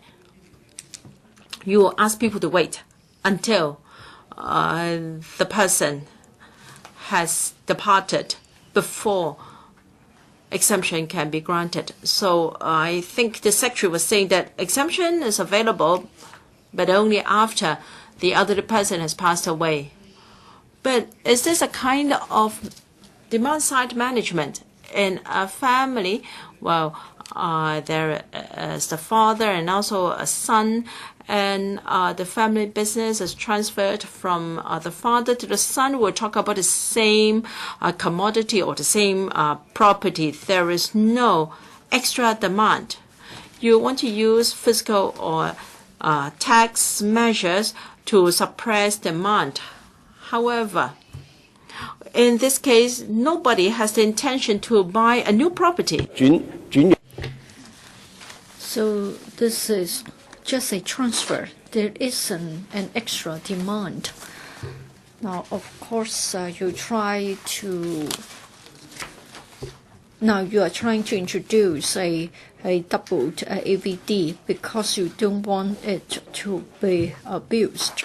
Now, as Mr. Albert Ho has said, you would rather be all comprehensive.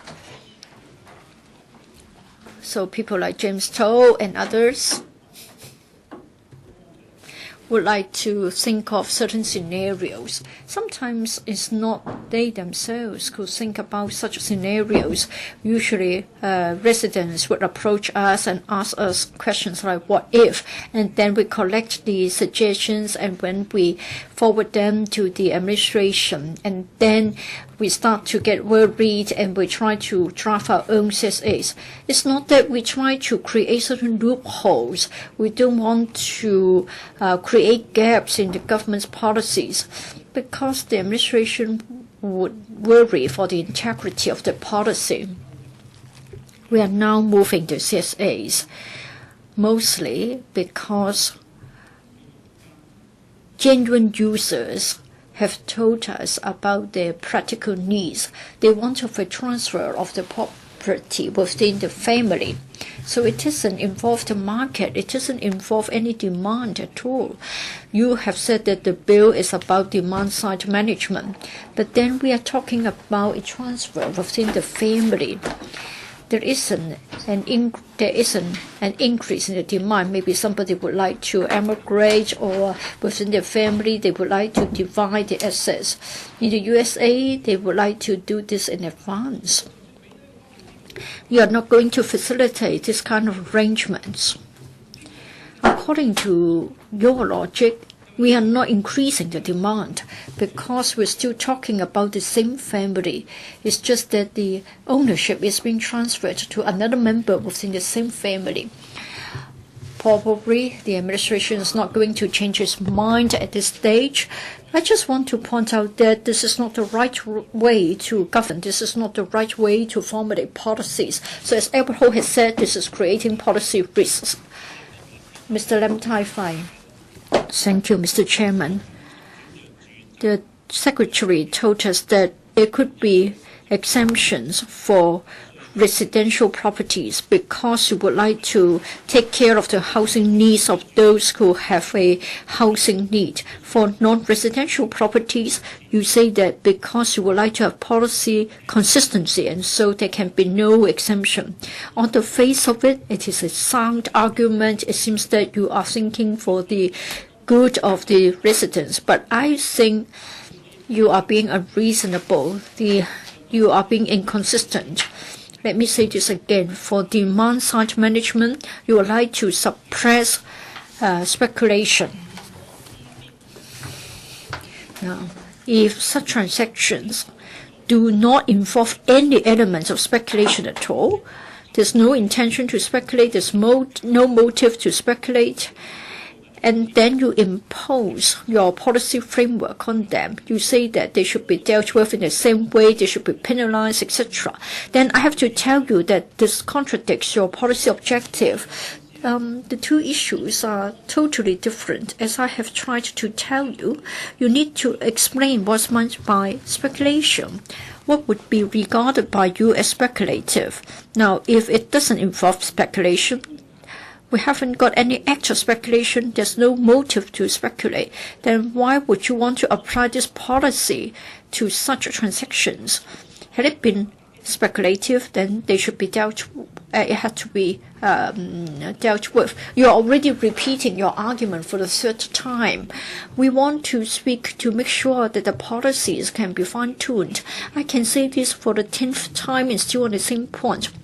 Dr. Lam, I don't think that the Secretary would answer your question even if you speak for the 10th time. Yes, I think you're right. You understand the logic of the administration. Does any other member wish to speak? Mr. Chi-wai, please do not repeat what you have said. Thank you, Mr. Chairman. I just want to point out that as an economist or a professor in economics, I think when you consider the impact on the market when it comes to economic policies, it would involve demand and supply. But then this is transaction between closely related persons. We cannot find out how it would impact upon demand and supply. When it has got nothing to do with demand and supply, then it is something neutral. And then, therefore, if you try to distinguish residential and non-residential properties, and you then try to cite the argument that is for the policy consistencies, then I have to tell you that you are in fact being inconsistent in your policy. Because your policy would like to combat speculation. That should be the yardstick to measure the policies. Please think afresh. If you don't, probably you won't, and then will support James Toll.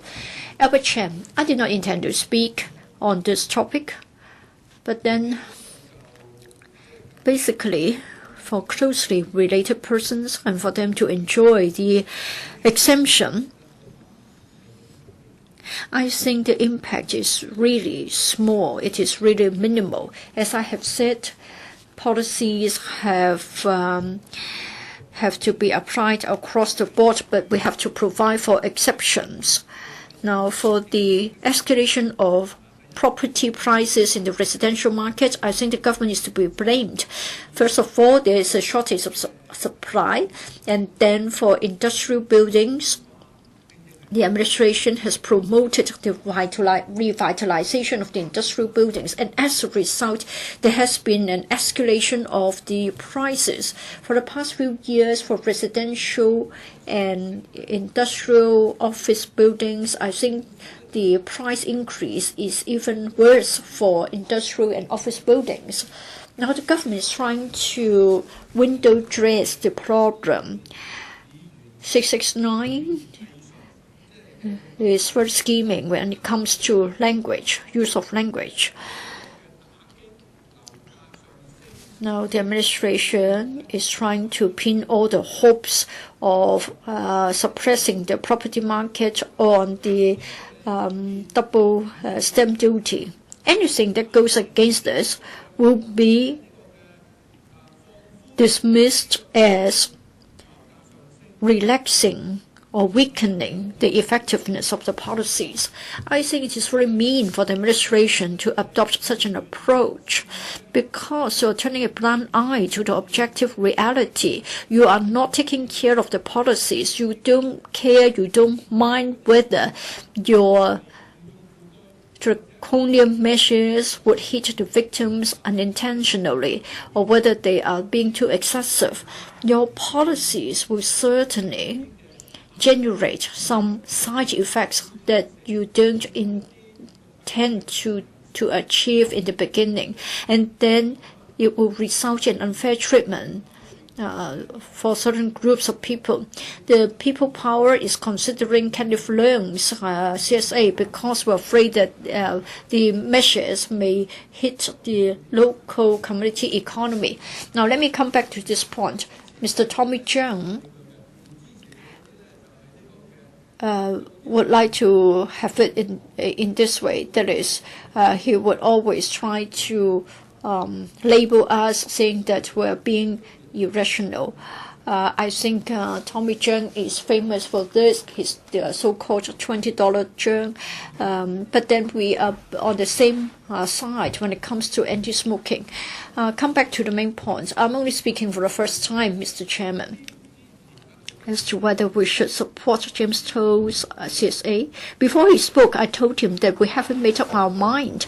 Having heard the response from the administration, we have been provoked to support James Toe. I think the government is being irrational, unreasonable. They are labeling us, they're smearing us. Please don't learn the tactics of 669 or the Communist Party. Come on, you are a professor. You should be rational. You should have analytical powers. You have given us the impression that you are not the local communists, not as irrational and as unreasonable as Terry Lee or being barbaric as Terry Lee. Now, you talk about sending out wrong messages. What sort of wrong messages? You want to hit the property market. You want to suppress the speculation. Hey, man, you need to give us an answer. I think I would borrow a phrase from Long Hair. Now, you need to give an account if you need to justify your case. If you can't, then we have to support James Toe. Tommy CHEUNG. It's rare for Albert Chan to remember my nickname, $20 CHEUNG. I have to remind you that I'm going to get another nickname. I'm going to be called $2 CHEUNG because soon I can ride the tram or buses for $2 only. Well, we are going to vote differently. Now, for Raymond Chan, I think he has been consistent in his logic. For Albert Chan, for the first 5 minutes of your speech, I agreed with you. But then all out of a sudden, you reversed and then you said you had a different position. So I think your logic is wrong, not that your position is wrong. I have never tried to label you. I don't want to. I think it's better for you to remain the look that you have. Being a bold person, Professor Chen, you are supposed to be a professor. You should be logical, but it doesn't matter. If you repeat the arguments a few more times, you start to believe in your own arguments. You won't be stopped. You can repeat your arguments 20 times, and then you will believe that you are being consistent. And some citizens will be led to believe in your argument as well. Does any other member wish to speak? Secretary, would you like to speak again? Mr. James Toe, you may now speak again. Thank you, Mr. Chairman. Mr. Chairman, many members have already spoken and they have rebutted the arguments of the Secretary, so I will be brief. I just hope that members would follow my example. I've asked myself not to be so infuriated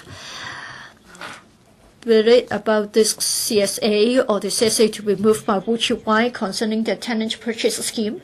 I don't think the market will be affected because in any event, the property would only be sold to the sitting tenant only. In this case, only a closely related person will be entitled to get the property, say for example, the son. I think the logic of the government is simple. Whatever is proposed by the administration is good. So the Communist Party used to claim that it is always right, it is always honorable, and then for the administration is saying that all our CSAs are wrong.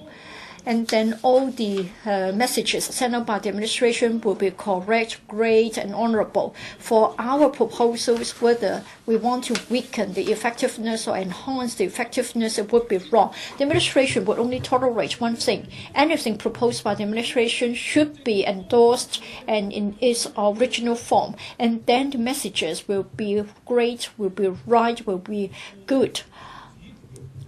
Mr. Chairman, for property to be passed from the father to the son. Now, if the administration has the intention to combat speculation, then where is the speculation in this case? I just cannot imagine that there can be speculation. Now, for the father to sell the property to the son, can there be any speculation? Are you saying that there is speculation when the father sells the property to the son? We don't just want to deal with speculation. I think the administration would like to suppress the demand as well. Now, does it mean that even if we want to hold it for long-term investment, we are not supposed to finalize the transaction? We are supposed to wait. Does it mean that we should follow such a logic? But I don't think there will be an impact on the market. Now the son has taken over property from the father, and you charge double AVD. So what sort of demand have you suppressed? You are suppressing the son's demand to get his father's property. And let's say the son already owns a shop, or his target is that he will eventually own his own shop. So he won't buy the shop from his father then, because he has to pay double AVD. So what does he do? Well, since he has to pay double AVD from his father, and he has to pay double AVD in any case if he buys in the open market, so he decides he might as well just buy in the open market.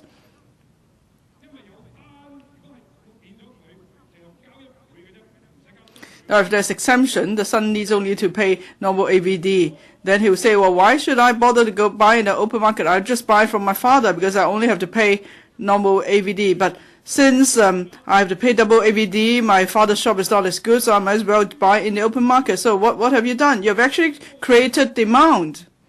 Now, this person's gone out to the market to compete for another shop space. Professor Casey Chan, he's professor in economics. So how would such a measure suppress demand? I simply do not get it. Mr. Chairman, I'm truly concerned. Mr. Albert Ho says there's a mini debate. Dr. Lam Tai-fai says there's a wrong message being sent out. What is the wrong message being sent out? That is, the government is being unreasonable. It just keeps to its way. It steamroll its way through as long as it's got secured enough votes. It doesn't care. And the worst message that's being sent out is that the administration is willing to sacrifice anybody. You know, you, the secretary, professor, or Professor Anthony Cheung, another secretary, any professionals who join the government, all their credibility, all their authority will be denigrated simply because they've been head of the bureau. And then for the pro-establishment camp, they are usually reasonable, but because they have to support the government, they have to say things that probably they don't even buy. They don't even know how to put it properly. As I told my colleagues, for another month, 689 is imposed, then more of the authority and credibility of individuals is gone, is lost. Now, sometimes we have to rely on trust for things to get done. But no, as long as the government says it's right, everybody must toe the line and say that that's right. It doesn't care if you are a reverend or a Catholic priest or whatever. As long as the government says this is the way we do it, we will have to say the government's right. And there's no more credibility or authority to speak of. If that's the case, how could we continue to rule? How can they continue to rule Hong Kong this way? So one more day has imposed one more such case. Such case would be. Now this is something really minor. At the Bills Committee, I thought.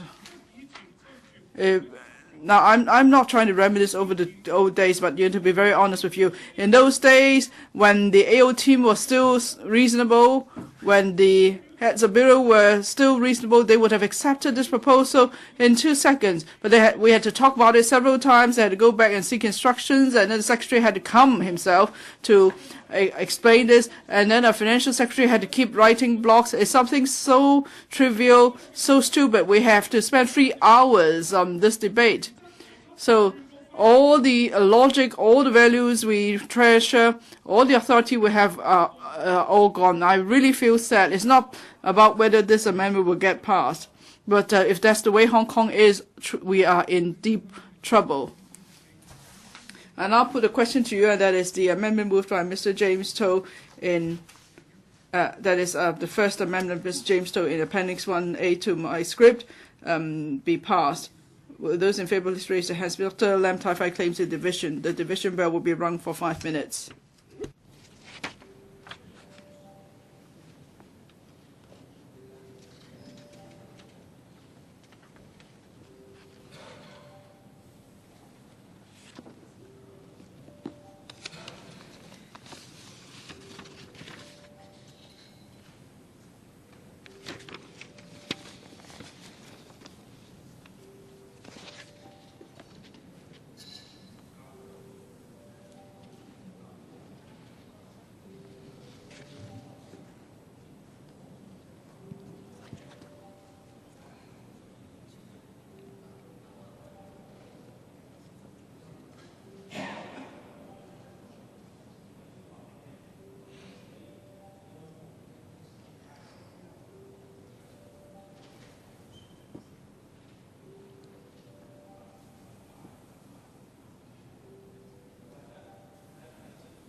Voting begins.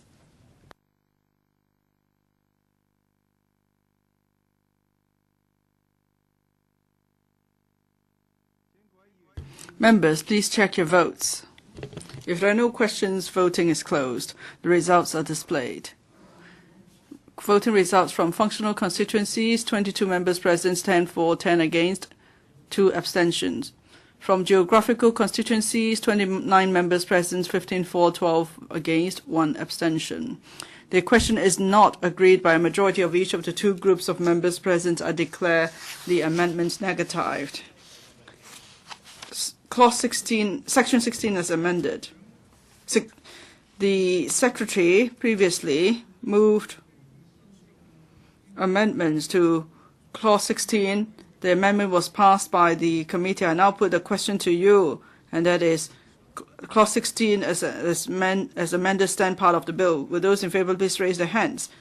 Mr. Ray Chan claims a division. The division bell will be rung for 5 minutes.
Voting begins.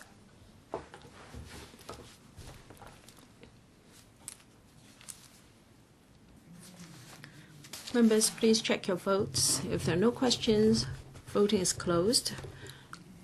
The result is displayed.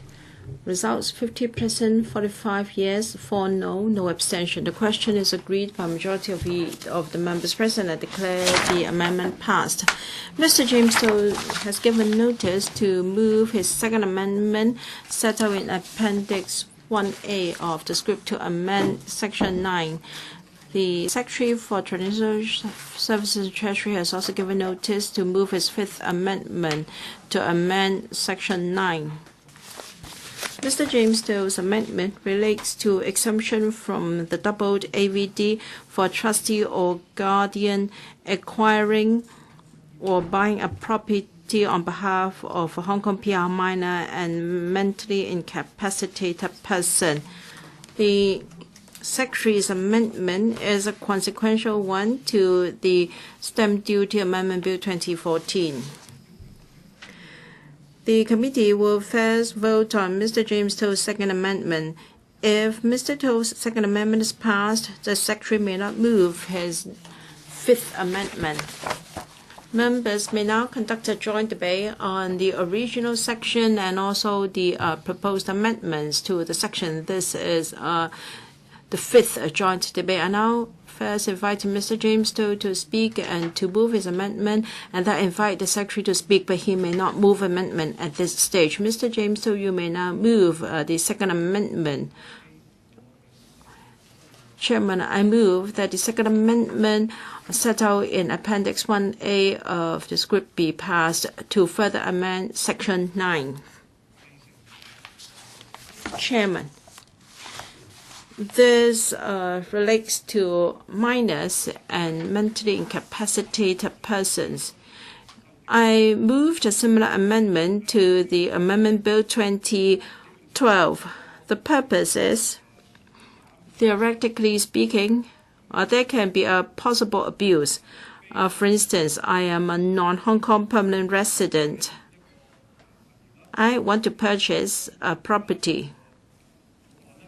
Under the bill, subject to its passage, doubled AVD is chargeable.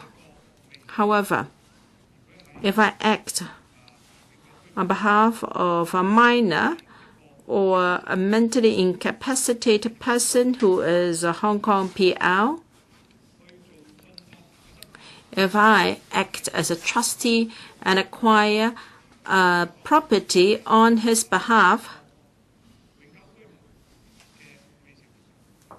in other words, is like a Hong Kong PR minor or a Hong Kong PR mentally incapacitated person acquiring residential property for the first time because he is a Hong Kong Hong Kong PR.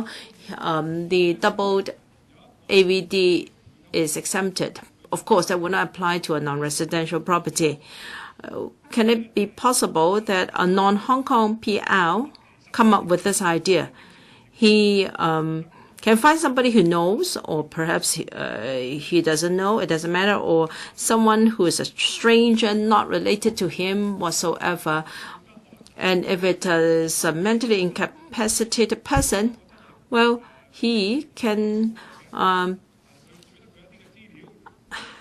have this ulterior motive of finding someone who has been hospitalized for a long time and who is also mentally incapacitated and buy a property to evade the doubled AVD. Well, in 2012, I moved a similar amendment, and the because of the BSD is 12%, and we'll talk about a big sum of money if the property costs $10 million. However, based on the same principle, I propose to add something to the provision. Now, if this trustee is acting on behalf of a minor, then he must be close related to the minor. Or if there is no relation, whatever, he has to be appointed by the court, so that somebody will not just claim that he is acting on behalf of a Hong Kong PR minor and has it specified in the deed. Of course, he has to bear some risk. The consideration will be deemed to have been given to that minor as a gift. But you have to bear in mind that a minor will not check from time to time whether somebody has acquired property on his behalf. He won't do a land search for that. Even his guardian or his parents will not go and check from time to time to see whether their child has suddenly become a billionaire. All the title deeds might be kept by the trustee. In other words, the minor may not be aware of the fact at all, and then the minor may be kept totally in the dark. As for somebody who is mentally incapacitated, I think the trustee or guardian must be appointed under the mental health ordinance before he can acquire a property as a trustee of the mentally incapacitated person to prevent an abuse. Of course, you will ask me whether there is a big risk of abuse. Of course, that may not necessarily so, but it can help to avoid abuse and help to improve the provisions. Again, I am of the view that this amendment should have been moved by the administration. Perhaps the administration can tell us later on what basis it's not going to move any amendment to this bill. Is it because the risk is negligible or non-existent? However, in the Bills Committee, I believe that there is some risk, so I've decided to move this amendment. Secretary for Financial Services and the Treasury. Chairman, the administration proposes to amend Section 9 of the bill as set out in the paper circulated to members. The amendment is consequential to the Stamp Duty Amendment Bill 2014. It is technical in nature so that the provision would not cover Section 29CB and 29DB related to the BSD, and also Type 1AAB and Type 1C. I would like to comment on Mr. James To's amendment. Mr. James To seeks to amend Section 9 to the effect that a trustee or guardian acting on behalf of a Hong Kong PR minor or mentally incapacitated person must be either a close related person of the other person or is appointed under the mental health ordinance. Under the bill, a Hong Kong PR who acts on his behalf can be exempted from the doubled AVD if he holds no other property in Hong Kong. Having regard to the fact that a Hong Kong PR minor or mentally incapacitated person do not have the capacity to sign legally binding agreement, there is this provision in the bill. A trustee or a guardian can act on behalf of such persons so long as the Hong Kong PR minor or mentally incapacitated person does not hold any other property in Hong Kong, and such a transaction can be exempted from the doubled AVD. The bill has got very clear provisions on the exemption arrangements for Hong Kong PL minors and mentally incapacitated persons. When it comes to operation, the ILD has very stringent arrangements. When there is an application for exemption, the ILD will require the person acting on behalf of a Hong Kong PR minor and MIP to provide documentary evidence such as the birth certificate and an instrument to appoint a guardian pursuant to the guardian or guardianship of minors ordinance, a valid and legally binding trust instrument, and a court order or guardianship order pursuant to the mental health ordinance to prove their relationships and his or her capacity as a guardian or trustee in the transaction under consideration. In the light of the actual circumstances, the ILD will consider each application with all relevant facts, documents provided, and other supporting information in totality. And depending on the circumstances, the ILD will require that the buyer or the alleged beneficiary to submit documentary evidence before deciding to grant exemption. Mr. James To's amendment will cause inconvenience to mentally incapacitated person. For instance, if the natural guardian of an MIP, such as his parents, may acquire a residential property on his behalf without paying doubled AVD. However, under Mr. James To's amendment, the relevant person must be appointed under the mental health ordinance or in another way ordered by the court before they are eligible for the exemption. In effect, if the amendment is approved, this will tighten up the management-side management measures. And so, the proposal was rejected by the Bills Committee. In the course of its deliberation, we see no reason, or in fact this was rejected when LegCo examined the bill on BSD. We see no reason why we should give special treatment in this bill. I think the proposed arrangements are appropriate, and we urge members to support the administration's position. Does any members wish to speak? Dr. Fernando Cheung. Chairman, I spoke out of turn in the last debate. Let me declare once again that I have a daughter who is severely mentally handicapped, and she might be assessed to be a mentally incapacitated person.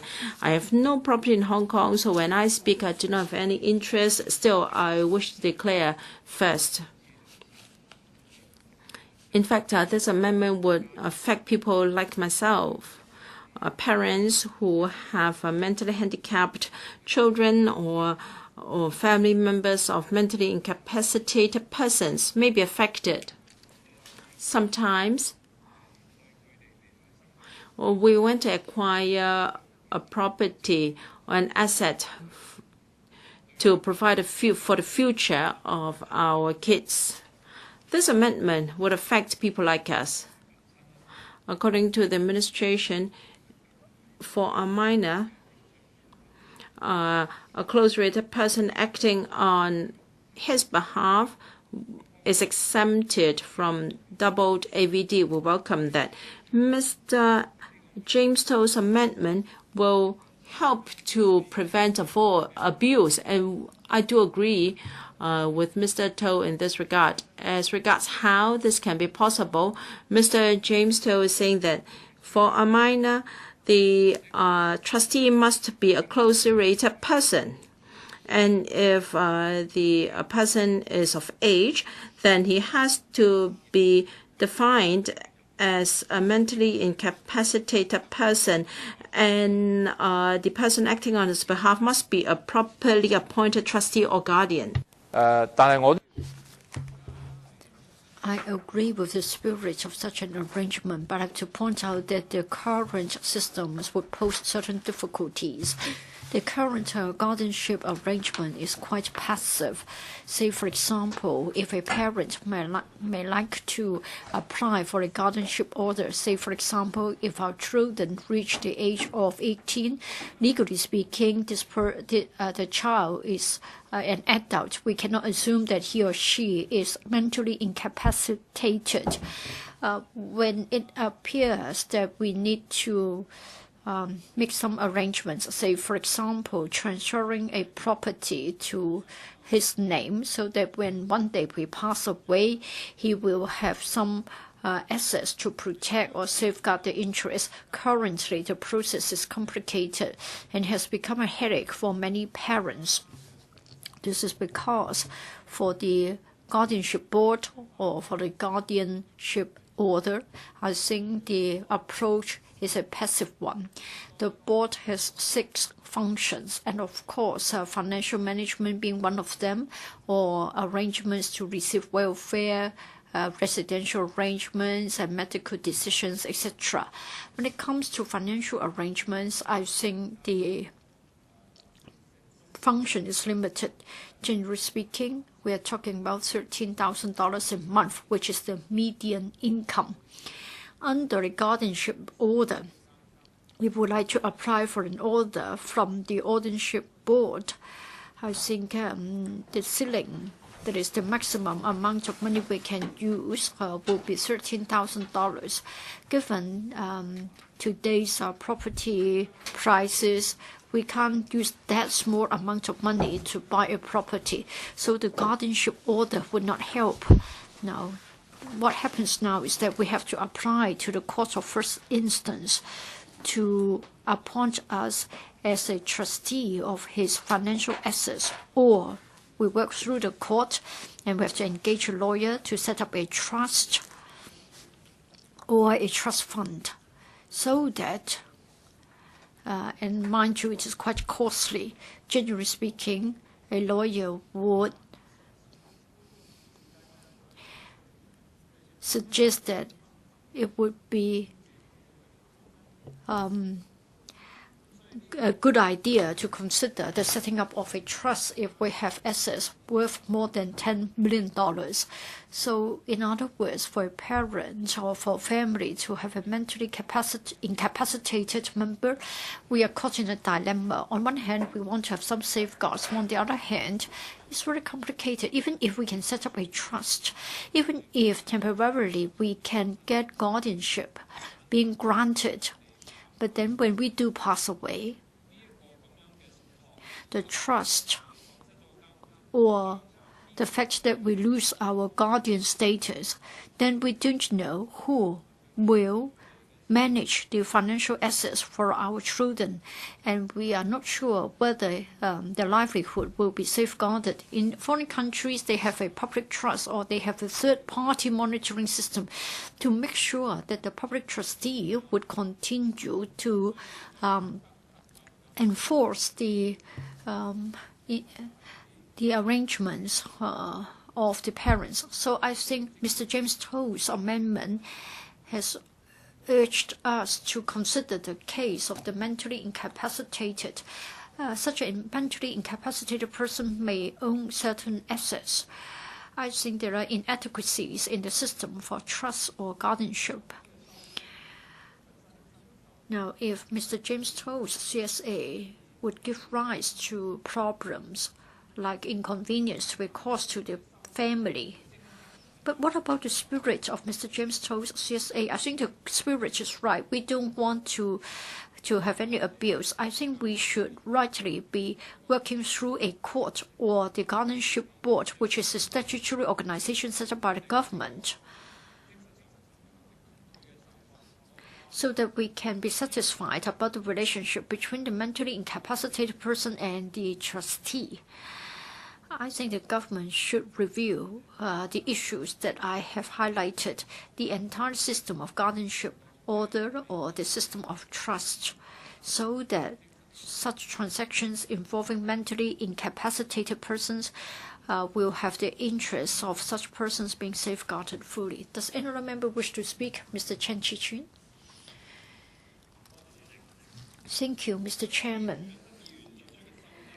For the amendment moved by Mr. James Chou, I think he's afraid that the exemption may be abused. Say, for example, in the case of a minor person or a mentally incapacitated person, the non-Hong Kong PR parent or trustee may make use of this loophole to circumvent the doubled AVD. Mr. James Chou thinks that this will erode the effectiveness of the doubled AVD, so he would like to tighten up the exemption criteria so that the trustee or guardian of such a minor should be a closely related person or a guardian or trustee appointed under the relevant law. And then for the trustee or guardian of a mentally incapacitated person, he must be appointed to such a capacity under the mental health ordinance or being appointed by the court. However, the administration is of the view that as far as the bill is concerned, for minors and mentally incapacitated persons, there is already an exemption arrangement. It is right and there's no need to amend the bill. For us to read the amendments,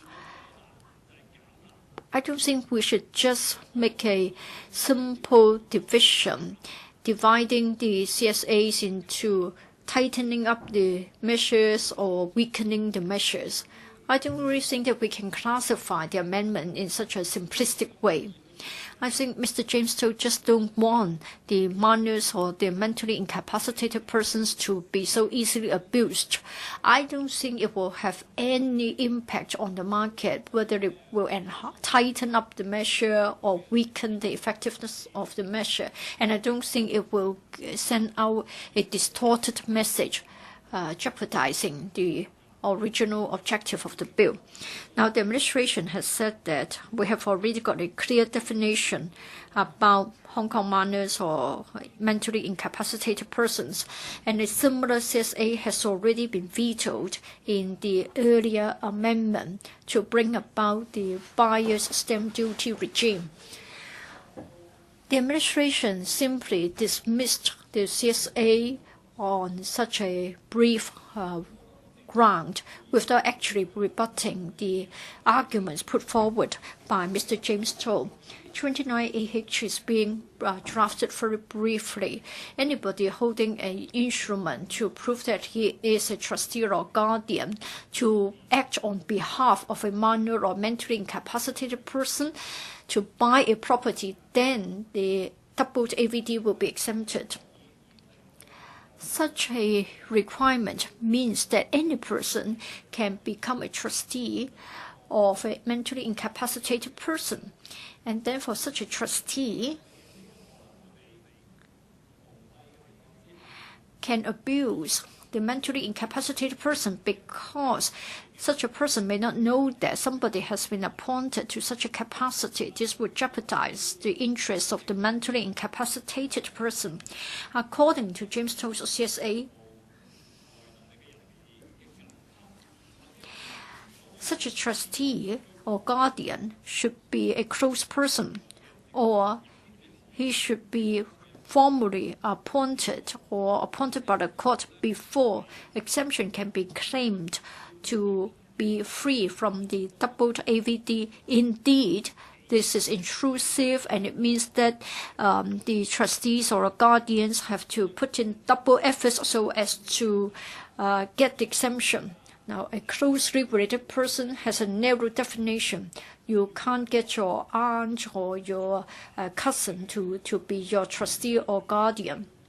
Now, for a middle-class family, maybe the parents have already passed away, and a mentally incapacitated person can only ask an aunt to act as his or her trustee or guardianship, in this case to claim the exemption, which would be worth hundreds of thousands of dollars. Then a court order has to be applied for. I'm not too sure about the market conditions. James Chou can tell us more about it.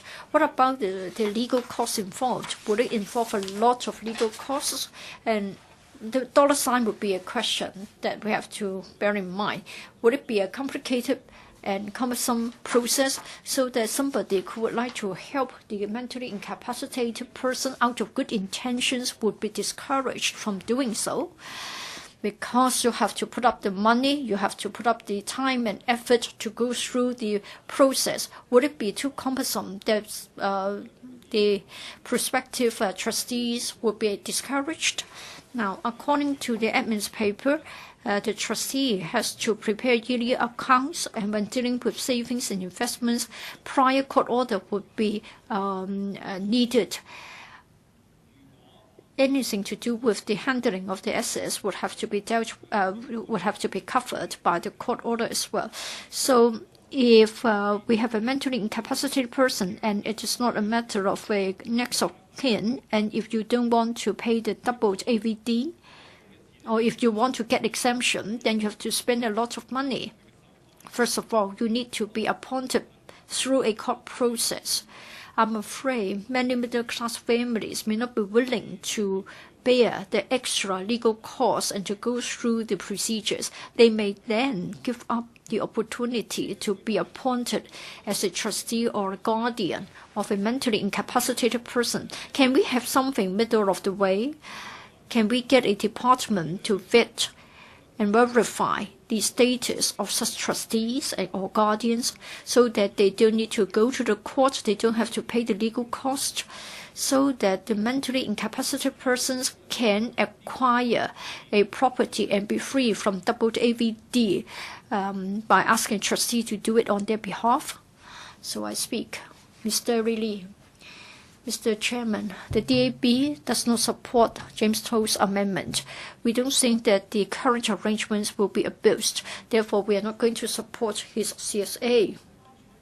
All along, I've been very concerned about the outcome of the implementation of the bill since its first announcement. So far, we haven't received any application to be exempted from AVD as a result of getting a trustee or guardian to buy property on his or her behalf. So you can see that there isn't any abuse. Of course, since 2012, when we first started our stamp duty discussion, James To has always been very insistent on such a point. He's always worried that it may be a loophole for abusers. Time and again, we have asked the administration to check the relevant process. My understanding is that the RLD would ask the trustees to provide evidence, say, for example, source of funds and the related documents. And if such persons claim that they are trustees of the mentally incapacitated persons, they have to show documents to verify the identity. So the ROD has always been very rigorous in checking the information. We haven't seen any cases of abuse, and therefore we cannot support Mr. James To's CSA. We are also concerned that in case the CSA is to be passed, then in the coming future, for a mentally incapacitated person to want to acquire property, there will be an extra hurdle. As Fernando Cheung has said, when compared with the current arrangements, there will be additional requirements. Of course, though this can be worked out, but then in the light of the absence of abuses and based on the fact that the admin has emphasized that this is an exceptional measure during exceptional circumstances. A year has already passed since the announcement of the bill, and different stakeholders are aware of the details of the bill. So the DAB will have a very strict approach concerning such CSAs. We don't want to have any misunderstanding. Therefore, we do not support the CSA proposed. Does any other member wish to speak? Mr. Tommy CHEUNG.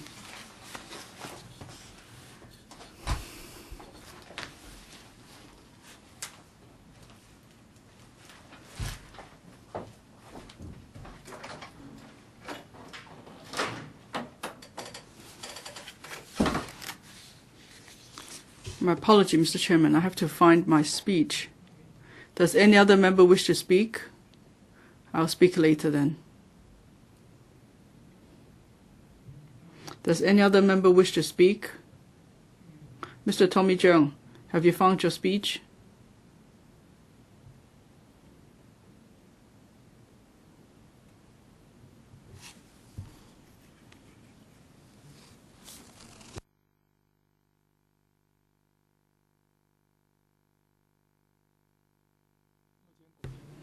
Secretary then.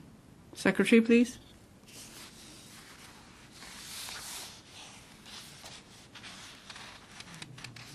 Mr. Tommy CHEUNG, do you wish to speak?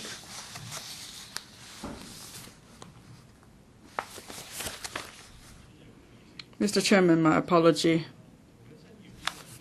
Mr. James To's amendment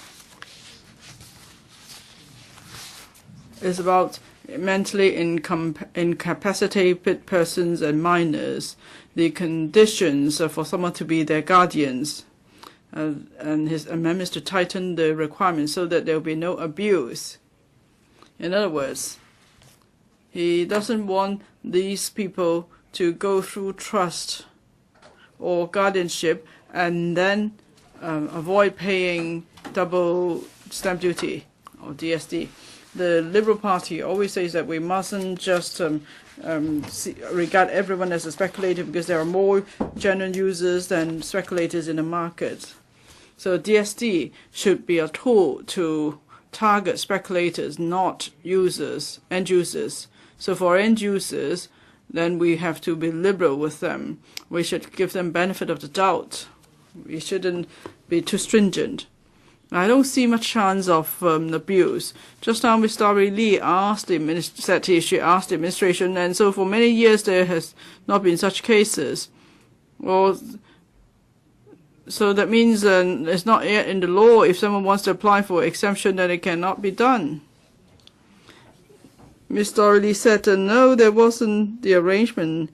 And if there's not the arrangement, of course, there aren't abuses because there aren't many cases involving these people in any case. Now, for minors and the mentally incapacitated, they have to be Hong Kong permanent residents, and they must not hold any residential properties outside of Hong Kong.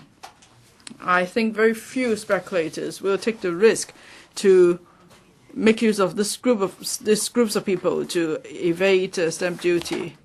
Because if you hold the property through a trust, there's always a risk that someone will take your property and then there will be a dispute and people end up in court, so you end up losing more than you gain. As for the requirement that only closely related persons could be guardians, the Liberal Party believes that will make it really troublesome for people who have children in Hong Kong. Maybe they have their own housing needs. We shouldn't make life difficult for them. For trustees and guardians, we must first go by the mental health ordinance, or there must be a court order for such arrangement. The Liberal Party believes that the bill has already given a clear definition for these, for connected persons. There's no need for extra barrier and make life difficult for them. Thank you. Does any other member wish to speak? Secretary, do you wish to speak? Mr. James To, would you like to speak again? Mr. Chairman, I heard members' speeches. My response is as follows. First of all, the administration said that maybe there's no need to spell out to construe 29H and C and D so clearly. Then the administration could always ask trustees to produce certain documents, but that won't help. Why? Because yes, you ask for the documents, they produce the documents to you, and they'll say, well, that's in the title deed. I'm the trustee, and that is a minor or a mentally incapacitated person, and he's the beneficiary of the trust. And I even produce information to show that the minor or the mentally incapacitated person is a permanent resident. That's it. So if you ask them to produce documents, yes, they produce documents. The lawyer has prepared a document, and that's the trust deed. And you ask them about the sources of financing of the finances. Of course, definitely the money doesn't come from the minor or the mentally incapacitated person. The money is from the trustee, or there could be a third person transferring the money to the trustee's account. But anyway, it doesn't matter. So I'm holding this property on trust for him. So if it's not spelled out in the law that the trustee must be a closely related person or appointed by law, then there's still a chance of abuse. You could keep asking for documents, and then you can't say that subjectively I believe there are not enough documents, so I won't approve the case, and then you lose in court. The second point, some members expressed concern there could be this scenario. The parents of a mentally incapacitated person, well, do they have to apply to the guardianship board? Now, for the guardianship board, first of all, you don't need to be legally represented. There are standard forms to complete. If you are parents, you aren't just anybody. Actually, the application is straightforward. And after you've made the application, there will be formal status. So it won't be too cumbersome. And it won't cause any delays.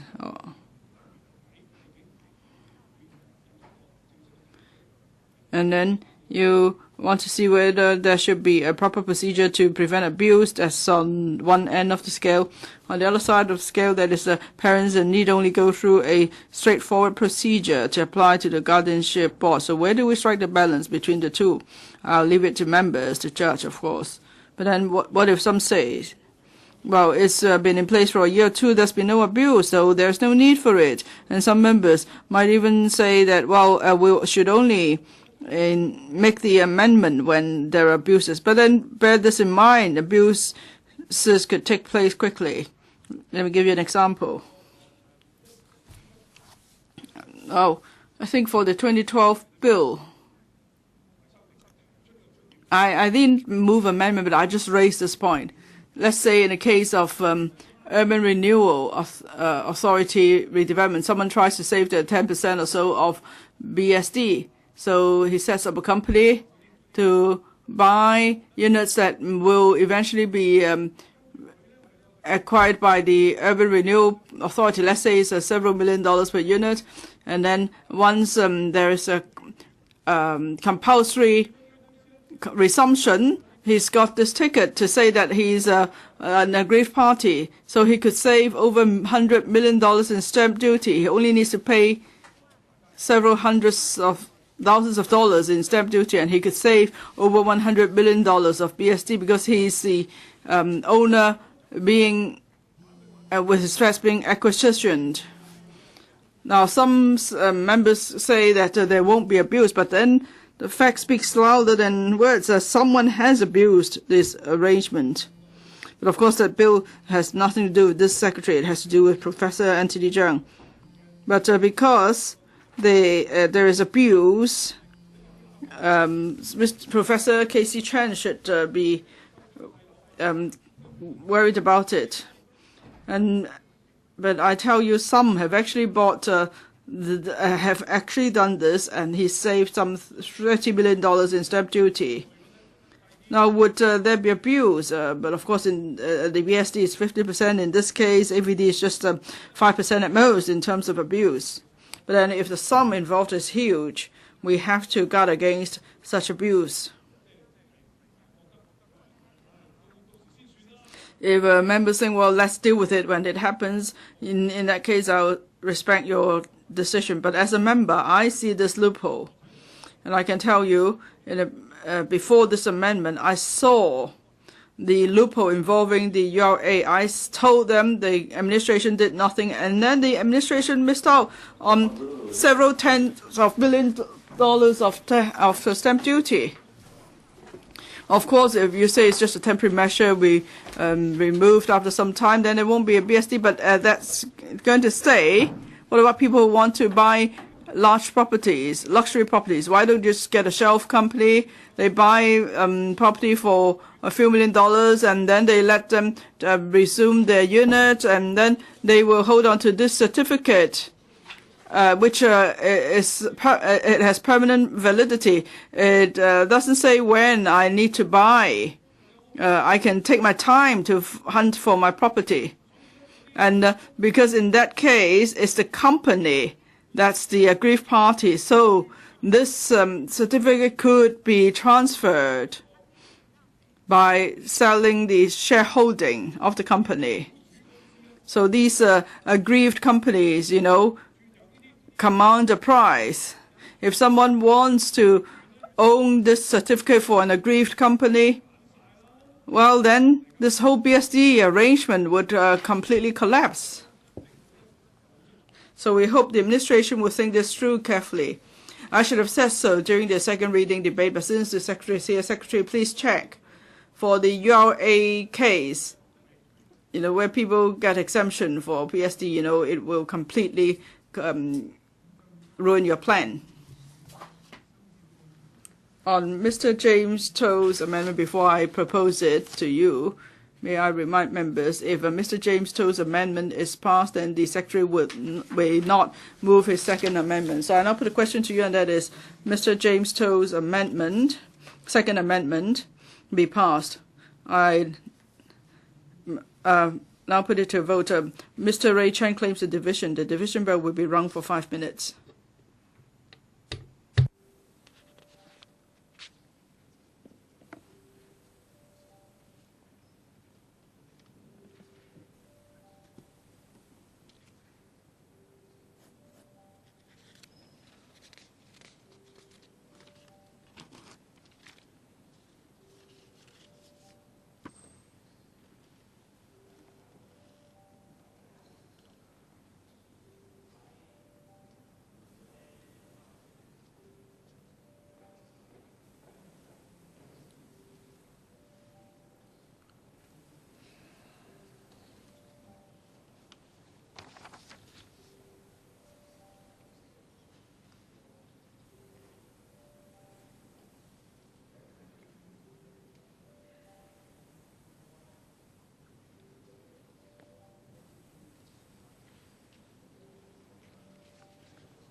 Voting begins.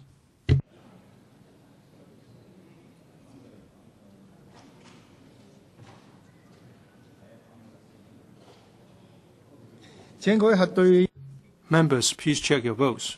If there's no question, voting is closed and the results displayed.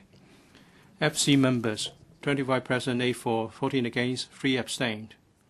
GC members, 28 present, 14 for, 11 against, 2 abstained. The question is not agreed by a majority of the 2 groups of members present. I declare the amendment negatived. Secretary for Financial Services and the Treasury, you may now move your 5th amendment.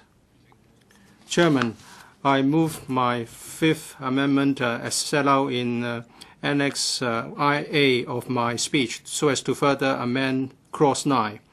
I now put a question to you, and that is that the FSST's 5th amendment as in Annex 1A be passed. Mr. Chen Chi-chuen claims the division bell will be rung for 5 minutes.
Voting begins.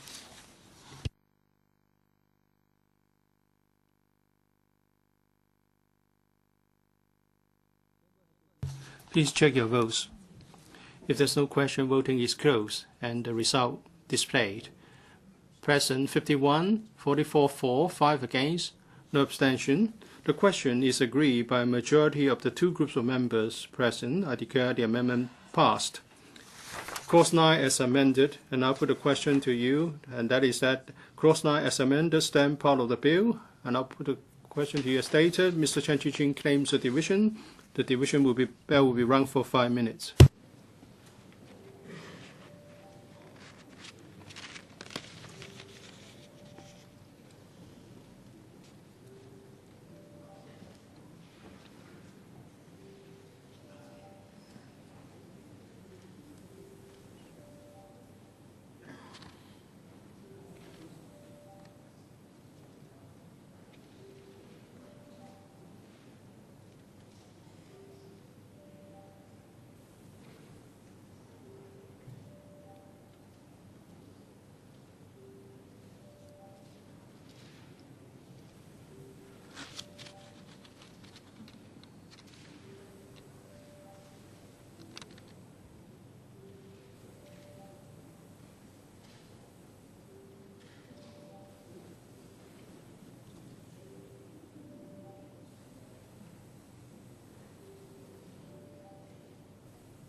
開始表決。Voting begins.